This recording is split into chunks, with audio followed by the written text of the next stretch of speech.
ਜੀ ਸਾਰੇ ਦੋਸਤਾਂ ਨੂੰ ਜੀ ਆਇਆਂ ਨੂੰ ਲਾਇਲਪੁਰ ਯੰਗ ਹਿਸਟੋਰੀਅਨ ਕਲੱਬ ਦੇ ਵਿੱਚ ਹਰ ਮੰਗਲ ਨੂੰ ਵੈਸੇ ਤੇ ਸਿਟੀ ਐਜ਼ ਇਟ ਵਾਸ ਦਾ ਪ੍ਰੋਗਰਾਮ ਅਸੀਂ ਕਰਨੇ ਆ ਬਟ ਸਾਡੇ ਸਕਾਲਰਸ ਦੇ ਕੋਲ ਬਾਈ ਚਾਂਸ 21 ਨੂੰ ਡਾਕਟਰ ਉਪਿੰਦਰਜੀਤ ਕੌਰ ਤਖਰ ਹੋਰਾਂ ਦਾ ਟਾਈਮ ਮਿਲ ਗਿਆ ਔਰ ਡਾਕਟਰ ਨਵਪ੍ਰੀਤ ਕੌਰ ਹੋਰਾਂ ਦਾ 22 ਦਾ ਮਿਲ ਗਿਆ। ਸੋ ਅਸੀਂ ਇਹ ਦੋਵੇਂ ਦਿਨ ਐਕਸਚੇਂਜ ਕਰ ਲਏ। ਸੋ ਸਿਟੀ ਐਜ਼ ਇਟ ਵਾਸ ਮੰਗਲ ਵਾਲੇ ਦਿਨ ਹੀ ਰਹੇਗਾ, ਲੇਕਿਨ ਅੱਜ ਅਸੀਂ ਬੁੱਧ ਨੂੰ ਅਸੀਂ ਇਸ ਸ਼ਹਿਰ ਦੀ ਗੱਲਬਾਤ ਜਿਹੜੀ ਅੱਜ ਤੁਹਾਡੇ ਨਾਲ ਸਾਂਝੀ ਕਰਾਂਗੇ। ਸੋ ਸਿਟੀ ਐਜ਼ ਇਟ ਵਾਸ ਦੇ ਵਿੱਚ ਅੱਜ ਇੱਕ ਨਵਾਂ ਸ਼ਹਿਰ ਹੈ ਚੰਡੀਗੜ੍ਹ, ਉਹਦੇ ਉੱਪਰ ਅੱਜ ਅਸੀਂ ਗੱਲ ਕਰਾਂਗੇ ਔਰ ਇਸ ਗੱਲ ਨੂੰ ਸਾਡੇ ਨਾਲ ਡਾਕਟਰ ਨਵਪ੍ਰੀਤ ਕੌਰ ਜੀ ਗੱਲ ਕਰਨਗੇ ਇਹਦੇ ਤੇ। ਔਰ ਅੱਜ ਦਾ ਜਿਹੜਾ ਜਿਸ ਤਰ੍ਹਾਂ ਅਸੀਂ ਮੁਖਤਲਿਫ ਸ਼ਹਿਰ ਲਏ, ਇੱਕ ਈਸਟ ਦਾ ਇੱਕ ਵੈਸਟ ਦਾ, ਸੋ ਅਸੀਂ ਗੱਲ ਕਰੀਏ ਅਟਕ ਤੋਂ ਲੈ ਕੇ ਤੇ ਫਿਰ ਅਸੀਂ ਕੋਟਕਪੂਰਾ ਤੋਂ ਅਸੀਂ ਸ਼ੰਕਰ ਤੋਂ ਫਿਰ ਅਸੀਂ ਸਿਆਲਕੋਟ। ਸੋ ਇਸ ਸ਼ਹਿਰਾਂ ਨੂੰ ਵੇਖਣ ਦਾ ਜਿਹੜਾ ਐਂਗਲ ਸੀ ਉਹ ਲੋਕਾਂ ਦੀ ਤਾਰੀਖ, ਲੋਕਾਂ ਨੇ ਉੱਥੇ ਕੀ ਕੀਤਾ ਜਾਂ ਲੋਕਾਂ ਦੇ ਵੱਲੋਂ ਉਹਦੀ ਕੀ ਇੱਕ ਫੋਕ ਹੈ, ਡਾਕੂਮੈਂਟ ਕੀ ਨੇ, ਅਦਰਵਾਈਜ਼ ਕੀ ਤਾਰੀਖ ਹੈ। ਤੇ ਸੋ ਅਸੀਂ ਦੋਵਾਂ ਪਾਸਿਆਂ ਦੇ ਲੋਕਾਂ ਨੂੰ, ਆਪਣੇ ਪੰਜਾਬ ਦੇ ਦੋਵਾਂ ਪਾਸਿਆਂ ਦੇ ਲੋਕਾਂ ਨੂੰ ਤੇ ਜਿਹੜੇ ਬਾਹਰ ਬੈਠੇ ਨੇ ਉਹਨਾਂ ਨੂੰ ਪੰਜਾਬ ਹਿਸਟੋਰੀਅਨਸ ਦੇ ਥਰੂ, ਸੋਸ਼ਲ ਸਾਇੰਟਿਸਟ ਦੇ ਥਰੂ ਵਿਖਾਉਣ ਦੀ ਕੋਸ਼ਿਸ਼ ਕੀਤੀ। ਸੋ ਅੱਜ ਜਿਹੜਾ ਚੰਡੀਗੜ੍ਹ ਹੈ ਮੈਂ ਅੱਜ ਇਹ ਕਹਾਂਗਾ ਕਿ ਇੱਕ ਬਹੁਤ ਡਿਫਰੈਂਟ ਐਂਗਲ ਨਾਲ ਵੇਖਣ ਦਾ ਸਾਨੂੰ ਮੌਕਾ ਮਿਲੇਗਾ ਕਿ ਜਿਹੜੇ ਸਾਡੇ ਨਾਲ ਸਕਾਲਰ ਨੇ ਉਹਨਾਂ ਦਾ ਮੈਂ ਤੁਹਾਡੇ ਨਾਲ ਤਾਰਫ ਕਰਵਾਉਂਦਾ ਜਾਵਾਂ।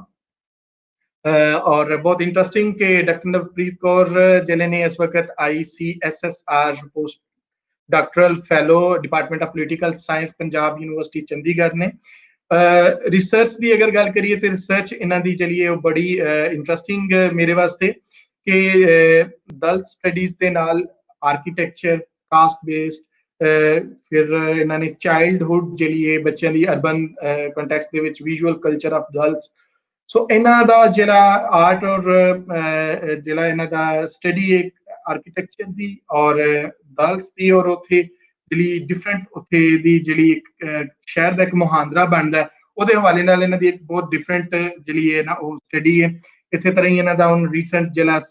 साइन होया रूटलेज के नाल किताब के हवाले नाल caste and city girls modernity and caste discrimination in Chandigarh एक अच्छा इजाफा होएगा इस काम दे विच उन्हां दा। सो मैं ते उन्हां दे नाल जिहड़ा है जदों गल कीती उन्हां दा जिहड़ा जिस एंगल तो उन्होंने शहर नूं वेखिया बहुत इंटरेस्टिंग है। तो असीं चाहांगे कि उस सारी गलबात अज साडे सारे व्यूअर्स दे नाल साडे सारे स्कॉलर्स दे नाल भी सांझी करन। मैं हुण उन्हां नूं रिक्वेस्ट करांगा कि वो साडे नाल आण। जी डॉक्टर साहब जी लायलपुर यंग हिस्टोरीयन क्लब के अज के प्रोग्राम सिटी एज इट वास दे विच। सो तुहाडी बड़ी मेहरबानी अज तुसीं साडे नाल चंडीगढ़ ते गलबात करोगे और जिस एंगल दे नाल तुसीं करोगे मैं अपने ऑडियंस दे नाल गल कर रहा और बहुत इंटरेस्टिंग है। सो हुण स्क्रीन तुहाडे कोल है ते असीं तुहाडी गलबात सुनने मिलने असीं तुहाडे लैक्चर तो। जी शुक्रिया तौहिद जी, बहुत बहुत शुक्रिया। ते सरहद दे दोनों पार बैठे दर्शकों ते श्रोतावां नूं भी प्यार भरी नमस्कार, सलाम, गुड इवनिंग। तौहिद जी ने जो कॉन्टैक्ट किया चंडीगढ़ बारे उन्होंने दसिया कि वो सिटीज़ दे उपर एक सीरीज़ चला रहे ने ते उहदे च उस वख-वख शहरां नूं लै रहे ने और मैं फिर देखिया उन्होंने चैनल ते कि किस तरीके नाल ओह शहर की जिहड़ी हिस्टरी है उन्होंने देखते ने अलग अलग स्कॉलर्स ने जिहड़े कि उहदे बारे गल कर रहे हुंदे ने। जिस शहर बारे अज मैं गल करांगी वो दरअसल उन्ना पुराना शहर नहीं है, उहदा कोई इस तरह का इतिहास नहीं है जिन्हों की फरोलन की लोड़ है। फॉर्मली सरकारी नैरेटिव्स दे विच एक बिल्कुल नवा शहर है, ऑफिशियली ये बिल्कुल नवा शहर है। ऑफिशियली ये एक वो स्पेस है जिन्हों की दुनिया भर दे विच सैलीब्रेट किया जाता है इहदे आर्कीटैक्चर की वजह नाल, इहदी जिहड़ी इमारत साजी है उहदी वजह नाल। ते हुण जिथे मैं बैठी हाँ पंजाब यूनिवर्सिटी कैंपस, ये भी इस शहर दे विच ल कबूजिए जिहड़े कि एक फ्रेंच आर्कीटैक्ट होए ने ते शायद तुहानूं पता होएगा कि मॉडर्न आर्कीटैक्चर मूवमेंट सी जिहड़ा दुनिया दे विच बहुत एक वक्त जिसदा बोलबाला सी, ओहदे बहुत वड्डे शख्सियत मन्ने जांदे ने। ਸੋ ਲ ਕਾਬੂਜ਼ੀਏ ਕਰਕੇ ਚੰਡੀਗੜ੍ਹ ਬਹੁਤ ਮਸ਼ਹੂਰ ਰਿਹਾ ਦੁਨੀਆ ਦੇ ਵਿੱਚ। ਇਹਦੇ ਬਾਰੇ ਸ਼ੁਰੂ ਤੋਂ ਹੀ ਬਹੁਤ ਗੱਲਬਾਤ ਹੁੰਦੀ ਰਹੀ ਹੈ। ਹੁਣ ਵੀ ਜਦੋਂ ਅਸੀਂ ਸ਼ਹਿਰ ਦੇ ਬਸ਼ਿੰਦੇ ਹਾਂ ਤੇ ਮੈਂ ਦੇਖਦੀ ਹਾਂ ਕਿ ਸ਼ਹਿਰ 'ਚ ਤੁਸੀਂ ਵੇਖੋਗੇ ਬਾਹਰੋਂ ਬਹੁਤ ਸਾਰੇ ਸਟੂਡੈਂਟਸ ਆਰਕੀਟੈਕਚਰ ਦੇ ਇੱਥੇ ਬਿਲਡਿੰਗਸ ਦੇ ਫੋਟੋਗ੍ਰਾਫੀ ਕਰਦੇ ਹੋਏ ਤੁਹਾਨੂੰ ਨਜ਼ਰ ਆਉਣਗੇ। ਬਹੁਤ ਸਾਰੇ ਸਕਾਲਰਸ ਇਸ ਸ਼ਹਿਰ ਤੇ ਕੰਮ ਕਰਦੇ ਨੇ, ਬਟ ਇਸ ਸ਼ਹਿਰ ਨੂੰ ਸਿਰਫ ਔਰ ਸਿਰਫ ਆਰਕੀਟੈਕਚਰ ਦੇ ਨਜ਼ਰੀਏ ਨਾਲ ਦੇਖਿਆ ਗਿਆ ਹੈ। ਦੁਨੀਆ ਭਰ ਦੇ ਆਰਕੀਟੈਕਚਰ ਕਾਲਜਿਸ ਮਾਡਰਨ ਆਰਕੀਟੈਕਚਰ ਦੀ ਗੱਲ ਹੁੰਦੀ ਹੈ ਤਾਂ ਚੰਡੀਗੜ੍ਹ ਦਾ ਜ਼ਿਕਰ ਉਹਦੇ ਵਿੱਚ ਜ਼ਰੂਰ ਆਉਂਦਾ ਹੈ। ਬ੍ਰਾਜ਼ੀਲੀਆ ਦੀ ਗੱਲ ਹੁੰਦੀ ਹੈ, ਚੰਡੀਗੜ੍ਹ ਦੀ ਗੱਲ ਹੁੰਦੀ ਹੈ ਤੇ ਇਹਨਾਂ ਨੂੰ ਇਸ ਤਰ੍ਹਾਂ ਦੇ ਸ਼ਹਿਰ ਮੰਨਿਆ ਜਾਂਦਾ ਹੈ ਜੋ ਕਿ ਬਿਲਕੁਲ ਨਵੇਂ ਸਕ੍ਰੈਚ ਤੋਂ ਅਗਰ ਕੋਈ ਸ਼ਹਿਰ ਮਾਡਰਨ ਕਿਸੇ ਆਰਕੀਟੈਕਚਰ ਦੀ ਜਿਹੜੀ ਮੂਵਮੈਂਟ ਹੈ, ਆਰਕੀਟੈਕਚਰਲ ਜਿਹੜਾ ਆਈਡੀਆ ਹੈ, ਉਹਦੇ ਬੇਸਿਸ ਦੇ ਉੱਤੇ ਅਗਰ ਕੋਈ ਸ਼ਹਿਰ ਵਸੇ ਨੇ ਤਾਂ ਉਹਨਾਂ 'ਚੋਂ ਚੰਡੀਗੜ੍ਹ ਇੱਕ ਉਹੀ ਸ਼ਹਿਰ ਹੈ ਤੇ ਬਹੁਤ ਸੈਲੀਬ੍ਰੇਟਡ ਰਿਹਾ ਹੈ। ਔਰ ਇਹਦੇ 'ਚ ਦਰਅਸਲ ਇਹ ਹੈ ਕਿ ਲਿਟਰੇਚਰ ਜਿੰਨਾ ਵੀ ਤੁਹਾਨੂੰ ਮਿਲੇਗਾ ਸ਼ਹਿਰ ਦੇ ਉੱਤੇ ਉਹ ਆਰਕੀਟੈਕਚਰਲ ਪਰਸਪੈਕਟਿਵ ਤੋਂ ਮਿਲੇਗਾ। ਤੁਸੀਂ ਚੰਡੀਗੜ੍ਹ ਬਾਰੇ ਅਗਰ ਦੇਖੋਗੇ, ਚੰਡੀਗੜ੍ਹ ਕਾਲਜ ਆਫ ਆਰਕੀਟੈਕਚਰ ਹੈ, ਉੱਥੋਂ ਦਾ ਇੱਕ ਆਪਣਾ ਇਤਿਹਾਸ ਹੈ ਕਿ ਕਿਵੇਂ ਇੱਥੋਂ ਦੇ ਜਿਹੜੇ ਲੋਕਲ ਆਰਕੀਟੈਕਟਸ ਨੇ ਉਹਨਾਂ ਨੇ ਇਸ ਸ਼ਹਿਰ ਦੀ ਜਿਹੜੀ ਬਣਤਰ ਹੈ ਉਹਦੇ ਵਿੱਚ ਕਿਵੇਂ ਦਾ ਯੋਗਦਾਨ ਪਾਇਆ, ਕੀ ਇੰਟਰੈਕਸ਼ਨਸ ਰਹੇ ਉਹਨਾਂ ਦੇ, ਤੇ ਇਹ ਸਭ ਕੁਝ ਇੱਕ ਖਾਸ ਨਜ਼ਰੀਏ ਤੋਂ ਇਸ ਬਾਰੇ ਗੱਲ ਹੁੰਦੀ ਹੈ ਸ਼ਹਿਰ ਬਾਰੇ, ਜਿਹੜਾ ਕਿ ਆਰਕੀਟੈਕਚਰਲ ਲੈਂਸ ਹੈ। ਮੇਰੀ ਰਿਸਰਚ ਦਰਅਸਲ ਚੰਡੀਗੜ੍ਹ ਤੇ ਬਹੁਤ ਪਹਿਲਾਂ ਸ਼ੁਰੂ ਹੋਈ, ਅੱਜ ਤੋਂ ਕੋਈ 15-20 ਸਾਲ ਪਹਿਲੇ ਮੈਂ ਇਸ ਸ਼ਹਿਰ ਤੇ ਕੰਮ ਕਰਨਾ ਸ਼ੁਰੂ ਕੀਤਾ। ਤੇ ਜਦੋਂ ਮੈਂ ਸ਼ਹਿਰ ਤੇ ਕੰਮ ਕਰਨਾ ਸ਼ੁਰੂ ਕੀਤਾ ਤਾਂ ਦਰਅਸਲ ਮੈਂ ਸ਼ਹਿਰ ਦੇ ਵਿੱਚ ਕਾਸਟ ਨੂੰ ਲੈ ਕੇ ਗੱਲਬਾਤ ਕਰਨੀ ਚਾਹੀ ਤੇ ਮੈਨੂੰ ਹੁਣ ਵੀ ਯਾਦ ਹੈ ਕਿ ਯੂਨੀਵਰਸਿਟੀ 'ਚ ਕੁਝ ਟੀਚਰਸ ਨੇ ਇਸ ਚੀਜ਼ ਨੂੰ ਅਪੋਜ਼ ਕੀਤਾ। ਦੇ ਸੈਡ ਦਿਸ ਇਜ਼ ਨਾਟ, ਉਹਨਾਂ ਨੇ ਕਿਹਾ ਕਿ ਇਹ ਤਾਂ ਮਾਡਰਨ ਸ਼ਹਿਰ ਹੈ, ਇੱਥੇ ਕਾਸਟ ਕਿੱਥੋਂ ਆ ਗਈ, ਤੁਸੀਂ ਇੱਥੇ ਕੀ ਲੱਭ ਰਹੇ ਹੋ, ਜਾਤ ਦਾ ਇਸ ਸ਼ਹਿਰ ਦੇ ਵਿੱਚ ਕੋਈ ਖਾਸ ਕੰਮ ਨਹੀਂ ਹੈ। ਤੇ ਮੈਂ ਕੁਝ ਡਿਸਕਰੇਜ ਹੋਈ, ਬਟ ਕਿਉਂਕਿ ਮੈਂ ਖੁਦ ਇਸ ਸ਼ਹਿਰ 'ਚ ਵੱਡੀ ਹੋਈ ਹਾਂ ਤੇ ਇਹ ਦੇਖਿਆ ਹੈ ਆਪਣੇ ਦੋਸਤਾਂ ਦੇ ਜਿਹੜੇ ਦਲਿਤ ਮੇਰੇ ਦੋਸਤ ਰਹੇ ਨੇ, ਉਹਨਾਂ ਦੇ ਬਹੁਤ ਕਰੀਬੀ ਐਕਸਪੀਰੀਐਂਸਿਸ ਤੋਂ ਦੇਖਿਆ ਕਿ ਇਹ ਸ਼ਹਿਰ ਆਪਣੇ ਆਪ ਨੂੰ ਮਾਡਰਨ ਹੋਣ ਦਾ ਦਾਅਵਾ ਜ਼ਰੂਰ ਕਰਦਾ ਹੈ ਪਰ ਇਹ ਉਹਨਾਂ ਆਧੁਨਿਕ ਹੈ ਨਹੀਂ ਜਿੰਨਾ ਇਹ ਬਾਹਰੋਂ ਦਿਖਦਾ ਹੈ। ਜੇ ਇਹਦਾ ਜਿਹੜਾ ਬਹੁਤ ਹੀ ਉਜਲਾ ਜਿਹੜਾ ਸਰਫੇਸ ਹੈ ਉਹਨੂੰ ਥੋੜਾ ਜਿਹਾ ਤੁਸੀਂ ਕੁਰੇਦੋਗੇ ਤਾਂ ਤੁਹਾਨੂੰ ਇਹ ਨਜ਼ਰ ਆਏਗਾ ਇਸ ਸ਼ਹਿਰ ਦੇ ਵਿੱਚ ਕਿਸੇ ਵੀ ਦੂਜੇ ਸ਼ਹਿਰ ਵਾਂਗ ਆਈਡੈਂਟੀਟੀਜ਼ ਜਿਹੜੀਆਂ ਨੇ ਉਹ ਆਪਣੇ ਪੁਰਾਣੇ ਰੂਪਾਂ ਦੇ ਵਿੱਚ ਉਵੇਂ ਹੀ ਕੰਮ ਕਰਦੀਆਂ ਨੇ ਜਿਵੇਂ ਕਿਤੇ ਵੀ ਹੋਰ ਜਗ੍ਹਾ ਕੰਮ ਕਰਦੀਆਂ ਨੇ। ਉਸੇ ਤਰੀਕੇ ਦਾ ਤੁਹਾਨੂੰ ਫੰਡਾਮੈਂਟਲਿਜ਼ਮ ਦਿਖੇਗਾ, ਉਸੇ ਤਰੀਕੇ ਦਾ ਕਾਸਟਿਜ਼ਮ ਦਿਖੇਗਾ, ਉਸੇ ਤਰੀਕੇ ਦਾ ਜੈਂਡਰ ਡਿਸਕ੍ਰਿਮੀਨੇਸ਼ਨ ਦਿਖੇਗਾ, ਬਟ ਇਹ ਗੱਲ ਜੋ ਹੈ ਉਹ ਸ਼ਹਿਰ ਦਾ ਜਿਹੜਾ ਇੱਕ ਉੱਪਰੀ ਡਿਸਕੋਰਸ ਹੈ ਉਹਦੇ ਵਿੱਚ ਨਹੀਂ ਆਉਂਦੀ। ਸੋ ਮੇਰੀ ਰਿਸਰਚ ਪਹਿਲਾਂ ਪੋਲੀਟੀਕਲ ਪ੍ਰੈਫਰੈਂਸਿਸ ਬਾਰੇ ਸੀ ਦਲਿਤਸ ਦੀਆਂ ਸ਼ਹਿਰ ਦੇ ਵਿੱਚ, ਫਿਰ ਹੌਲੀ ਹੌਲੀ ਜਦੋਂ ਮੈਂ PhD ਦਾ ਕੰਮ ਕਰਨਾ ਸ਼ੁਰੂ ਕੀਤਾ ਸ਼ਹਿਰ ਤੇ ਤਾਂ ਉਦੋਂ ਵੇਖਿਆ ਕਿ ਸ਼ਹਿਰ ਦੇ ਵਿੱਚ ਜੋ ਆਈਡੈਂਟੀਟੀਜ਼ ਦੀ ਜਿਹੜੀ ਖੇਡ ਚੱਲਦੀ ਹੈ ਉਹ ਬਿਲਕੁਲ ਅਲੱਗ ਤਰੀਕੇ ਨਾਲ ਚੱਲਦੀ ਹੈ। ਇੱਥੋਂ ਦੇ ਬਸ਼ਿੰਦੇ ਤੁਹਾਨੂੰ ਉੱਪਰੋਂ ਦਿਖੇਗਾ ਬਹੁਤ ਅਰਬਨ ਹੈ ਤੇ ਕਰੈਕਟਰ ਜਿਹੜਾ ਹੈ ਉਹ ਕੋਈ ਇਸ ਤਰ੍ਹਾਂ ਦਾ ਨਹੀਂ ਦਿਖੇਗਾ ਕਿ ਜਿਹਦੇ ਵਿੱਚ ਕੋਈ ਪਿੱਛੇ ਜਾਣ ਵਾਲੀ ਗੱਲ ਹੋਏ, ਬਟ ਜਿਸ ਤਰ੍ਹਾਂ ਮੈਂ ਆਪਣੀ ਰਿਸਰਚ ਦੇ ਵਿੱਚ ਇਹ ਚੀਜ਼ ਹੋਰ ਇਹਨੂੰ ਅੱਗੇ ਜਾ ਕੇ ਦੇਖਦੀ ਰਹੀ ਕਿ ਕਿਵੇਂ ਕਾਸਟ ਆਪਰੇਟ ਕਰਦੀ ਹੈ ਤਾਂ ਮੈਨੂੰ ਬਹੁਤ ਹੈਰਾਨੀ ਹੋਈ ਕਿ ਉਹ ਭਾਸ਼ਾ ਬਦਲਦੀ ਹੈ, ਕਾਸਟ ਆਪਣੀ ਭਾਸ਼ਾ ਬਦਲਦੀ ਹੈ। ਤੁਸੀਂ ਕਲਾਸ ਬਾਰੇ ਜਿਵੇਂ ਗੱਲ ਕਰਦੇ ਹੋ ਉਹ ਕਿਸੇ ਹੋਰ ਭਾਸ਼ਾ 'ਚ ਹੁੰਦੀ ਹੈ, ਤੁਸੀਂ ਜੈਂਡਰ ਬਾਰੇ ਜਿਵੇਂ ਗੱਲ ਕਰਦੇ ਹੋ ਉਹ ਸਿੱਧੇ ਤੌਰ ਤੇ ਨਹੀਂ ਕੋਈ ਕਹੇਗਾ ਕਿ yes I am a patriarch, nobody will say that I'm a casteist, right? Nobody will say that I believe in very narrow religious identities and operation of these identities. ਕੋਈ ਇਸ ਤਰ੍ਹਾਂ ਦੀ ਗੱਲ ਨਹੀਂ ਕਰੇਗਾ। ਲੋਕੀ ਇੱਥੇ claim ਕਰਨਗੇ that we are very progressive, we are very modern, we are very progressive, ਤੇ ਇਹ ਜਿਹੜਾ ਆਈਡੀਆ ਹੈ ਵੇਚਿਆ ਗਿਆ ਹੈ। ਪਰ ਜਦੋਂ ਤੁਸੀਂ ਗਹਿਰਾਈ ਨਾਲ ਗੱਲ ਕਰੋਗੇ, ਜਦੋਂ ਤੁਸੀਂ ਇੱਥੋਂ ਦੇ ਦਲਿਤਾਂ ਨਾਲ ਉਹਨਾਂ ਦੇ ਐਕਸਪੀਰੀਅੰਸ ਬਾਰੇ ਗੱਲ ਕਰੋਗੇ, ਇੱਥੋਂ ਦੇ ਜਿਹੜੀਆਂ ਮਾਈਨੋਰਿਟੀਜ਼ ਨੇ ਉਹਨਾਂ ਨਾਲ ਗੱਲ ਕਰੋਗੇ ਤਾਂ ਤੁਹਾਨੂੰ ਹੌਲੀ ਹੌਲੀ ਪਤਾ ਲੱਗੇਗਾ ਕਿ ਇਹ ਸ਼ਹਿਰ ਉਹ ਨਹੀਂ ਹੈ ਜੋ ਇਹਨੂੰ ਵਿਖਾਇਆ ਜਾਂਦਾ ਹੈ। ਇਹ ਪੋਸਟਰ 'ਚੋਂ ਝਾਕਦਾ ਹੋਇਆ ਬਹੁਤ ਸੋਹਣਾ ਚੰਡੀਗੜ੍ਹ ਨਹੀਂ ਹੈ, ਇਹਦੇ ਪਿੱਛੇ ਦੀ ਜਿਹੜੀ ਹਕੀਕਤ ਹੈ ਉਹ ਕੁਝ ਹੋਰ ਵੀ ਹੈ। ਇਹ ਸ਼ਹਿਰ ਜੋ ਸਾਨੂੰ ਵੇਚਿਆ ਗਿਆ ਹੈ, ਇਹ ਸੁਪਨਿਆਂ ਦਾ ਸ਼ਹਿਰ, ਇਹ ਸ਼ਹਿਰ ਬਹੁਤ ਖੂਬਸੂਰਤ ਸ਼ਹਿਰ ਦੇ ਨਾਂ ਤੇ ਜਿਹੜਾ ਸੈਲੀਬ੍ਰੇਟ ਕੀਤਾ ਗਿਆ ਹੈ, ਤੇ ਮਾਡਰਨ ਆਰਕੀਟੈਕਚਰ ਦੇ ਇੱਕ ਨਮੂਨੇ ਦੇ ਤੌਰ ਤੇ ਜਿਹਨੂੰ ਦੁਨੀਆ ਦੇ ਵਿੱਚ ਅੱਜ ਦੀ ਤਾਰੀਖ ਦੇ ਵਿੱਚ ਵੀ ਪੂਰੀ ਤਰੀਕੇ ਨਾਲ ਇੱਕ ਤਰੀਕੇ ਨਾਲ ਸੇਲ ਕੀਤਾ ਜਾਂਦਾ ਹੈ, ਉਸ ਆਈਡੀਆ ਬਾਰੇ ਅੱਜ ਮੈਂ ਗੱਲ ਕਰਾਂਗੀ ਕਿ ਕਿਵੇਂ ਉਹ ਆਈਡੀਆ ਗਲੋਬਲ ਸਾਊਥ ਦੇ ਵਿੱਚ, ਸਾਊਥ ਏਸ਼ੀਆ ਦੇ ਵਿੱਚ, ਹਿੰਦੁਸਤਾਨ ਦੇ ਵਿੱਚ ਇੱਕ ਫੇਲਡ ਆਈਡੀਆ ਸੀ। ਆਰਕੀਟੈਕਚਰ ਦੇ ਥਰੂ ਨਵੇਂ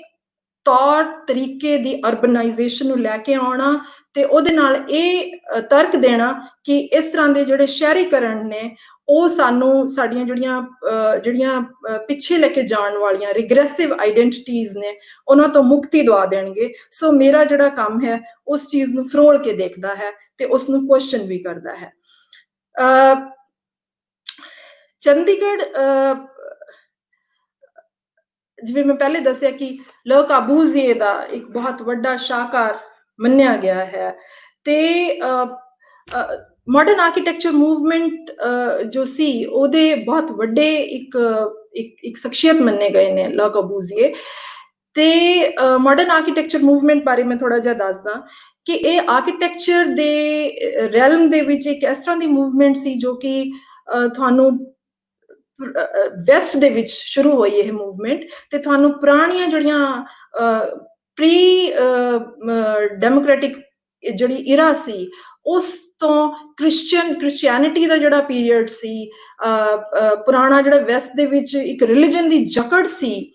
ਸਟੇਟ ਦੇ ਉੱਤੇ, ਜਦੋਂ ਉਹ ਖਤਮ ਹੋਈ ਹੌਲੀ ਹੌਲੀ ਇਨਲਾਈਟਨਮੈਂਟ ਆਇਆ, ਸੋ ਇੱਕ ਸਾਰੀ ਮੂਵਮੈਂਟ ਰੈਨੇਸਾਂ ਹੋਈ। ਉਹਦੇ ਨਾਲ ਇਹ ਜਿਹੜੀਆਂ ਮੂਵਮੈਂਟਸ ਨੇ ਸੋਸਾਇਟੀ ਦੇ ਵਿੱਚ, ਕਲਚਰ ਦੇ ਵਿੱਚ ਇਹ ਵੀ ਸ਼ੁਰੂ ਹੋਈਆਂ, ਤੇ ਆਰਕੀਟੈਕਚਰ ਦੇ ਵਿੱਚ ਵੀ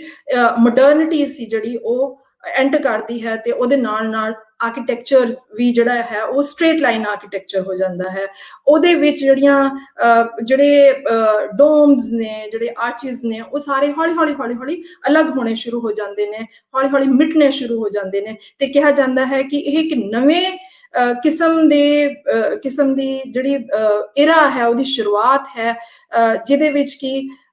ਤੁਹਾਡਾ ਜਿਹੜਾ ਪੁਰਾਣੀਆਂ ਆਈਡੈਂਟੀਟੀਜ਼ ਨੇ ਉਹ ਪਾਸੇ ਹੋ ਜਾਣਗੀਆਂ, ਤੇ ਇੱਕ ਐਬਸਟਰੈਕਟ ਇੰਡੀਵਿਜੂਅਲ ਹੈ ਉਹ ਸਾਹਮਣੇ ਆਏਗਾ,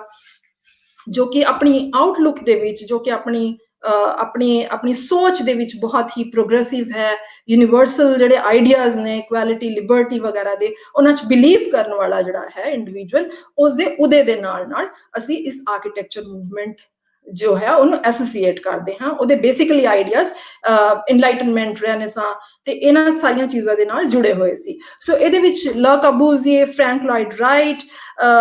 van der Rohe, Walter Gropius, Louis Kahn, ਤੇ ਇੱਕ CIAM ਕਰਕੇ ਇੱਕ ਮੂਵਮੈਂਟ ਹੋਈ ਹੈ, CIAM International Congress of Modern Architecture, ਇਹਨਾਂ ਸਭ ਦਾ ਬਹੁਤ ਜ਼ਬਰਦਸਤ ਰੋਲ ਰਿਹਾ ਹੈ। ਸੋ ਦੁਨੀਆ ਭਰ ਦੀਆਂ ਛੋਟੀਆਂ ਥਾਵਾਂ ਨੂੰ ਇਸ ਆਰਕੀਟੈਕਚਰ ਦੀ ਜਿਹੜੀ ਫਾਰਮ ਹੈ, ਮੂਵਮੈਂਟ ਹੈ ਮਾਡਰਨ ਆਰਕੀਟੈਕਚਰ, ਉਹਦੇ ਜ਼ਰੀਏ ਰੀਆਰਡਰ ਕੀਤਾ ਗਿਆ। ਸਪੇਸ ਦੀ ਇੱਕ ਜ਼ਬਰਦਸਤ ਤਰੀਕੇ ਦੀ ਰੀਆਰਡਰਿੰਗ ਜੋ ਹੈ ਉਹ ਸ਼ੁਰੂ ਹੋਈ। ਉਹਦਾ ਇੱਕ ਵੱਡਾ ਐਗਜ਼ਾਮਪਲ ਬ੍ਰਾਜ਼ੀਲੀਆ ਦਿੱਤਾ ਜਾ ਸਕਦਾ ਹੈ। ਸੋ ਜੋ ਇਹ ਚੰਡੀਗੜ੍ਹ ਹੈ, ਜੋ ਕਿ ਮਾਡਰਨ ਮੂਵਮੈਂਟ, ਨਹਿਰੂ ਨੇ ਦਰਅਸਲ ਜਦੋਂ ਸ਼ੁਰੂ ਹੋਇਆ ਚੰਡੀਗੜ੍ਹ ਬਣਨ ਦੀ ਸ਼ੁਰੂਆਤ ਹੋਈ, ਉਹ ਕਿਉਂਕਿ ਹਿੰਦੁਸਤਾਨ ਦਾ ਪਾਰਟੀਸ਼ਨ ਹੋ ਚੁੱਕਿਆ ਸੀ, ਤੇ ਪਾਰਟੀਸ਼ਨ ਦੇ ਜਿਹੜੇ ਜ਼ਖਮ ਨੇ ਉਹ ਅੱਲੇ ਸੀ। ਲਾਹੌਰ ਪਹਿਲਾਂ ਰਾਜਧਾਨੀ ਹੁੰਦੀ ਸੀ, ਤੇ ਹੁਣ ਇਹ ਸਵਾਲ ਸੀ ਕਿ ਇੱਕ ਨਵੀਂ ਰਾਜਧਾਨੀ ਦਿੱਤੀ ਜਾਏ ਪੰਜਾਬ ਨੂੰ, ਤੇ ਉਹ ਰਾਜਧਾਨੀ ਕੀ ਹੋਏਗੀ। ਸੋ ਨਹਿਰੂ ਦਾ ਇਹ ਆਈਡੀਆ ਸੀ, ਉਹਨਾਂ ਦਾ ਇਹ ਮੰਨਣਾ ਸੀ ਕਿ ਇਹ ਜਿਹੜੀ ਰਾਜਧਾਨੀ ਹੈ ਇੱਕ ਨਵੇਂ ਹਿੰਦੁਸਤਾਨ ਨੂੰ ਰੈਪਰੈਜ਼ੈਂਟ ਕਰੇਗੀ, ਇੱਕ ਨਵੇਂ ਆਈਡੀਆ ਨੂੰ ਰੈਪਰੈਜ਼ੈਂਟ ਕਰੇਗੀ। ਇਹ ਸ਼ਹਿਰ ਸਿਰਫ ਇੱਕ ਸ਼ਹਿਰ ਨਹੀਂ ਹੋਏਗਾ, ਇੱਕ ਵਿਚਾਰ ਹੋਏਗਾ। ਉਹ ਵਿਚਾਰ ਜੋ ਹੈ ਉਹ ਨਹਿਰੂ ਚੰਡੀਗੜ੍ਹ ਦੇ ਥਰੂ ਲੈ ਕੇ ਆਉਂਦੇ ਨੇ, ਤੇ ਉਹਦੇ ਨਾਲ ਉਸ ਵਿਚਾਰ ਨੂੰ ਘੜਨ ਦੇ ਵਿੱਚ ਜਿਨ੍ਹਾਂ ਨੇ ਮਦਦ ਕੀਤੀ, ਐਂਡ ਹੀ ਹਾਇਰਡ, ਉਸ ਵੇਲੇ ਉਹਨਾਂ ਨੇ ਲ ਕਾਬੂਜ਼ੀਏ ਨੂੰ ਹਾਇਰ ਕੀਤਾ। ਤੇ ਮੈਂ ਕਹਾਂਗੀ ਕਿ ਇਸ ਤਰੀਕੇ ਦੇ ਜਿਹੜੇ ਐਕਸਪੈਰੀਮੈਂਟਸ ਸੀ ਅਰਬਨਾਈਜੇਸ਼ਨ ਦੇ ਥਰੂ, ਉਹ ਦੁਨੀਆ ਦੇ ਵੱਖ-ਵੱਖ ਜਗ੍ਹਾ ਤੇ ਹੋ ਰਹੇ ਸੀ। ਪੋਸਟ ਕਲੋਨੀਅਲ ਜਿਹੜੀਆਂ ਨੇਸ਼ਨ ਸੀ, ਜਿਨ੍ਹਾਂ ਨੇ ਹੁਣੇ ਨਵੀਂ ਆਜ਼ਾਦੀ ਹਾਸਿਲ ਕੀਤੀ ਸੀ ਕਲੋਨੀਅਲ ਰਜੀਮਸ ਤੋਂ, ਉਹ ਨੇਸ਼ਨਸ ਨੇ ਦਰਅਸਲ ਆਪਣੇ ਆਪ ਨੂੰ ਨਵੇਂ ਮੁੜ ਸਿਰੇ ਤੋਂ ਸਿਰਜਣਾ ਸ਼ੁਰੂ ਕੀਤਾ ਸੀ। ਤੇ ਇਹਦੇ ਵਿੱਚ ਇੱਕ ਇੰਟਰਨੈਸ਼ਨਲ ਜਿਹੜਾ ਤੁਸੀਂ ਕਹਿ ਲਓ ਇੰਟਰਵੈਂਸ਼ਨ ਹੈ, ਉਹ ਵੱਡੀਆਂ ਵੱਡੀਆਂ ਜਿਹੜੀਆਂ ਡੋਨਰ ਏਜੰਸੀਜ਼ ਸੀ, ਜਿਵੇਂ ਫੋਰਡ ਫਾਊਂਡੇਸ਼ਨ ਹੈ, ਰੌਕਫੈਲਰ ਫਾਊਂਡੇਸ਼ਨ ਹੈ, ਕਾਰਨੇਜ ਫਾਊਂਡੇਸ਼ਨ ਹੈ, ਇਹ ਸਾਰੀਆਂ ਫਾਊਂਡੇਸ਼ਨ ਸੀ ਜਿਹੜੀਆਂ ਉਹ ਜ਼ਬਰਦਸਤ ਤਰੀਕੇ ਨਾਲ ਪੈਸਾ ਤੇ ਜ਼ਬਰਦਸਤ ਤਰੀਕੇ ਦਾ ਟੈਕਨੀਕਲ ਐਕਸਪਰਟੀਜ਼ ਪ੍ਰੋਵਾਈਡ ਕਰ ਰਹੀਆਂ ਸਨ ਗਲੋਬਲ ਸਾਊਥ ਦੇ ਦੇਸ਼ਾਂ ਨੂੰ, ਜਿਹਦੇ ਥਰੂ ਕਿ ਇਹ ਦੇਸ਼ ਆਪਣੇ ਨਵੇਂ ਅਰਬਨਾਈਜੇਸ਼ਨ ਜਿਹੜੇ ਪ੍ਰੋਜੈਕਟ ਸੀ ਉਹਨਾਂ ਨੂੰ ਅੱਗੇ ਵਧਾ ਸਕਣ, ਉਹਨਾਂ ਨੂੰ ਲਾਗੂ ਕਰ ਸਕਣ, ਉਹਨਾਂ ਨੂੰ ਐਸਟੈਬਲਿਸ਼ ਕਰ ਸਕਣ। ਤੇ ਇਹਦੇ ਪਿੱਛੇ ਜਿਹੜਾ ਆਈਡੀਆ ਸੀ ਉਹ ਇਹ ਸੀ that now we are moving towards a new era through new architecture। ਅਸੀਂ ਇੱਕ ਨਵੇਂ ਯੁੱਗ 'ਚ ਪ੍ਰਵੇਸ਼ ਕਰ ਰਹੇ ਹਾਂ ਆਰਕੀਟੈਕਚਰ ਦੇ ਥਰੂ, ਤੇ ਇਹ ਨਵਾਂ ਯੁੱਗ ਕੀ ਹੈ? ਇਹ ਨਵਾਂ ਯੁੱਗ ਹੈ ਡੈਮੋਕ੍ਰੇਸੀ ਦਾ ਯੁੱਗ, ਇਹ ਨਵਾਂ ਯੁੱਗ ਹੈ ਲੋਕਤੰਤਰ ਦਾ ਯੁੱਗ। ਸੋ ਚੰਡੀਗੜ੍ਹ ਨੂੰ ਵੀ ਉਸੇ ਤਰੀਕੇ ਨਾਲ ਹੀ ਸੋਚਿਆ ਗਿਆ। ਸੋ ਮੈਂ ਇਹਨੂੰ ਚੰਡੀਗੜ੍ਹ ਕੋਈ ਆਰਗੈਨਿਕਲੀ ਡਿਵੈਲਪਡ ਸ਼ਹਿਰ ਨਹੀਂ ਹੈ। ਇਹ ਸ਼ਹਿਰ ਬਾਕੀ ਜਿਸ ਤਰ੍ਹਾਂ ਤੁਸੀਂ ਸ਼ਹਿਰ ਦੇਖਦੇ ਹੋ ਪੰਜਾਬ ਦੇ ਵਿੱਚ ਜਾਂ ਕਿਸੇ ਵੀ ਜਗ੍ਹਾ, ਉਹ ਸ਼ਹਿਰ ਇਸ ਤਰ੍ਹਾਂ ਦਾ ਨਹੀਂ ਹੈ ਕਿ ਇਹ ਆਰਗੈਨਿਕਲੀ ਡਿਵੈਲਪ ਹੋਇਆ, ਆਪਣੇ ਆਪ ਬਣਿਆ ਇੱਕ ਲੰਬੇ ਪੀਰੀਅਡ, ਇਤਿਹਾਸ ਦਾ ਕੋਈ ਲੰਬੇ ਪੀਰੀਅਡ ਦੇ ਦੌਰਾਨ ਨਹੀਂ। ਇਹਨੂੰ ਸਿਰਜਿਆ ਗਿਆ ਇੱਕ ਖਾਸ ਪੋਲੀਟੀਕਲ ਪਰਪਸ ਦੇ ਤਹਿਤ, ਇਸ ਸ਼ਹਿਰ ਨੂੰ ਸਿਰਜਿਆ ਗਿਆ। ਉਹਦੇ ਪਿੱਛੇ ਇੱਕ ਜ਼ਬਰਦਸਤ ਪੋਲੀਟੀਕਲ ਆਈਡੀਆ ਸੀ। ਸੋ ਹੁਣ ਮੈਂ ਗੱਲ ਕਰਨਾ ਚਾਹਾਂਗੀ ਕਿ ਕਿਵੇਂ ਨੇਸ਼ਨ ਬਿਲਡਿੰਗ, ਨਹਿਰੂ ਦਾ ਜਿਹੜਾ ਪੂਰਾ ਆਈਡੀਆ ਸੀ ਨੇਸ਼ਨ ਬਿਲਡਿੰਗ ਦਾ, ਉਹਦੇ 'ਚ ਚੰਡੀਗੜ੍ਹ ਕਿਵੇਂ ਫਿੱਟ ਹੁੰਦਾ ਹੈ। ਨਹਿਰੂਵੀਅਨ ਮੋਡਰਨਿਟੀ ਬਾਰੇ ਮੈਂ ਗੱਲ ਕਰਨਾ ਚਾਹਾਂਗੀ। ਨਹਿਰੂ ਚਾਹੁੰਦੇ ਸੀ ਕਿ ਪਾਰਟੀਸ਼ਨ ਇਹਦੇ 'ਚ ਇੱਕ ਬਹੁਤ ਵੱਡਾ ਵਜ੍ਹਾ ਰਹੀ ਨਹਿਰੂ ਦੀ ਇਸ ਆਊਟਲੁੱਕ ਦੀ, ਕਿਉਂਕਿ ਪਾਰਟੀਸ਼ਨ 'ਚ ਜੋ ਜ਼ਬਰਦਸਤ ਬਲੱਡ ਸ਼ੈਡ ਹੋਇਆ, ਉਸ ਤੋਂ ਬਾਅਦ ਸਾਨੂੰ ਪਤਾ ਲੱਗ ਗਿਆ ਕਿ ਜਿਹੜੀਆਂ ਇਹ ਫਿਰਕਾ ਪ੍ਰਸਤੀ ਜਿਹੜੀ ਹੈ ਉਹ ਕਿਤੇ ਨਾ ਕਿਤੇ ਰਿਲੀਜੀਅਸ ਆਈਡੈਂਟੀਟੀਜ਼ ਜਾਂ ਜਿਹੜੀਆਂ ਸਾਡੀਆਂ ਨੈਰੋ ਆਈਡੈਂਟੀਟੀਜ਼ ਨੇ ਉਹਨਾਂ ਤੋਂ ਇਮਰਜ ਕਰਦੀ ਹੈ, ਤੇ ਸਾਨੂੰ ਜੇ ਅੱਗੇ ਵਧਣਾ ਹੈ ਤਾਂ ਇਹਨਾਂ ਆਈਡੈਂਟੀਟੀਜ਼ ਨੂੰ ਸਾਨੂੰ ਪਿੱਛੇ ਕਰਨਾ ਪਏਗਾ, ਇਹਨਾਂ ਆਈਡੈਂਟੀਟੀਜ਼ ਤੋਂ ਸਾਨੂੰ ਅਗਾਂਹ ਕਦਮ ਪੁੱਟਣੇ ਪੈਣਗੇ। ਤੇ ਉਹ ਅਗਾਂਹ ਕਦਮ ਅਸੀਂ ਕਿਵੇਂ ਪੁੱਟਾਂਗੇ? ਉਹ ਅਗਾਂਹ ਕਦਮ ਪੁੱਟਣ ਦਾ ਜਿਹੜਾ ਰਸਤਾ ਸੀ ਸਾਡੇ ਕੋਲ ਵਿਚਾਰ ਦੇ ਤੌਰ ਤੇ, ਥਾਟ ਦੇ ਤੌਰ ਤੇ, ਆਈਡੀਆ ਦੇ ਤੌਰ ਤੇ, ਨਹਿਰੂ ਨੂੰ ਉਹ ਮੋਡਰਨਿਟੀ ਦੇ ਵਿੱਚ ਨਜ਼ਰ ਆਉਂਦਾ ਹੈ। ਨਹਿਰੂ ਕਹਿੰਦੇ ਨੇ ਅਸੀਂ ਇੱਕ ਖਾਸ ਕਿਸਮ ਦੀ ਮੋਡਰਨਿਟੀ ਹਿੰਦੁਸਤਾਨੀ ਜੋ ਨੇਸ਼ਨ ਹੈ, ਨੇਸ਼ਨ ਬਿਲਡਿੰਗ ਹੈ, ਰਾਸ਼ਟਰ ਦੇ ਨਿਰਮਾਣ ਦੇ ਵਿੱਚ ਉਸ ਮੋਡਰਨਿਟੀ ਦਾ ਬਹੁਤ ਜ਼ਬਰਦਸਤ ਰੋਲ ਰਿਹਾ। ਤੇ ਉਹ ਮੋਡਰਨਿਟੀ ਕਿਵੇਂ ਆਏਗੀ? ਉਹ ਡਿਵੈਲਪਮੈਂਟ, ਆਈਡੀਆ ਆਫ ਡਿਵੈਲਪਮੈਂਟ ਦੇ ਥਰੂ ਆਏਗੀ। ਸਾਨੂੰ ਡਿਵੈਲਪ ਹੋਣ ਦੀ ਲੋੜ ਹੈ। ਸਾਨੂੰ ਡਿਵੈਲਪ ਹੋਣ ਦੀ ਕਿਵੇਂ ਲੋੜ ਹੈ? ਸਾਨੂੰ ਪ੍ਰੋਗਰੈਸ ਦੀ ਕਿਸ ਤਰੀਕੇ ਦੀ ਲੋੜ ਹੈ? ਉਹ ਜਿਹੜਾ ਸਾਰਾ ਆਈਡੀਆ ਸੀ ਉਹ ਕਾਫੀ ਕੁਝ ਵੈਸਟ ਤੋਂ ਬੋਰੋ ਕੀਤਾ ਗਿਆ ਸੀ। ਨਹਿਰੂ ਆਪਣੀ ਆਊਟਲੁੱਕ ਦੇ ਵਿੱਚ ਬਹੁਤ ਜ਼ਿਆਦਾ ਇਸ ਆਈਡੀਆ ਤੋਂ, ਮੋਡਰਨਿਟੀ ਦੇ ਆਈਡੀਆ ਤੋਂ ਬਹੁਤ ਜ਼ਿਆਦਾ ਪ੍ਰਭਾਵਿਤ ਸਨ। ਸੋ ਉਹਨਾਂ ਨੇ ਵੈਸਟ ਤੋਂ ਇਹ ਆਈਡੀਆ ਜੋ ਹੈ ਹਿੰਦੁਸਤਾਨ ਦੇ ਨੇਸ਼ਨ ਬਿਲਡਿੰਗ ਦੇ ਵਿੱਚ ਉਹ ਬੋਰੋ ਕੀਤਾ। ਤੇ ਤੁਸੀਂ ਨਹਿਰੂ ਨੂੰ ਐਸੋਸੀਏਟ ਕੀਤਾ ਜਾਂਦਾ ਹੈ ਟੈਂਪਲਸ ਆਫ ਮਾਡਰਨ ਇੰਡੀਆ ਦੇ ਨਾਲ, ਹਿੰਦੁਸਤਾਨ ਦੇ ਨਵੇਂ ਹਿੰਦੁਸਤਾਨ ਦੇ ਮੰਦਰ ਜਿਨ੍ਹਾਂ ਨੂੰ ਕਿਹਾ ਜਾਂਦਾ ਹੈ। ਤੇ ਉਹ ਨਵੇਂ ਹਿੰਦੁਸਤਾਨ ਦੇ ਮੰਦਰ ਜਿਹੜੇ ਟ੍ਰੈਡੀਸ਼ਨਲ ਮੰਦਰ ਮਸਜਿਦਾਂ ਸਨ ਉਹਨਾਂ ਵਿੱਚ ਨਹਿਰੂ ਨਹੀਂ ਲੱਭਦੇ ਸਨ। ਨਹਿਰੂ ਨੇ ਕਿਹਾ ਕਿ ਜੇ ਅਸੀਂ ਅੱਗੇ ਵਧਣਾ ਹੈ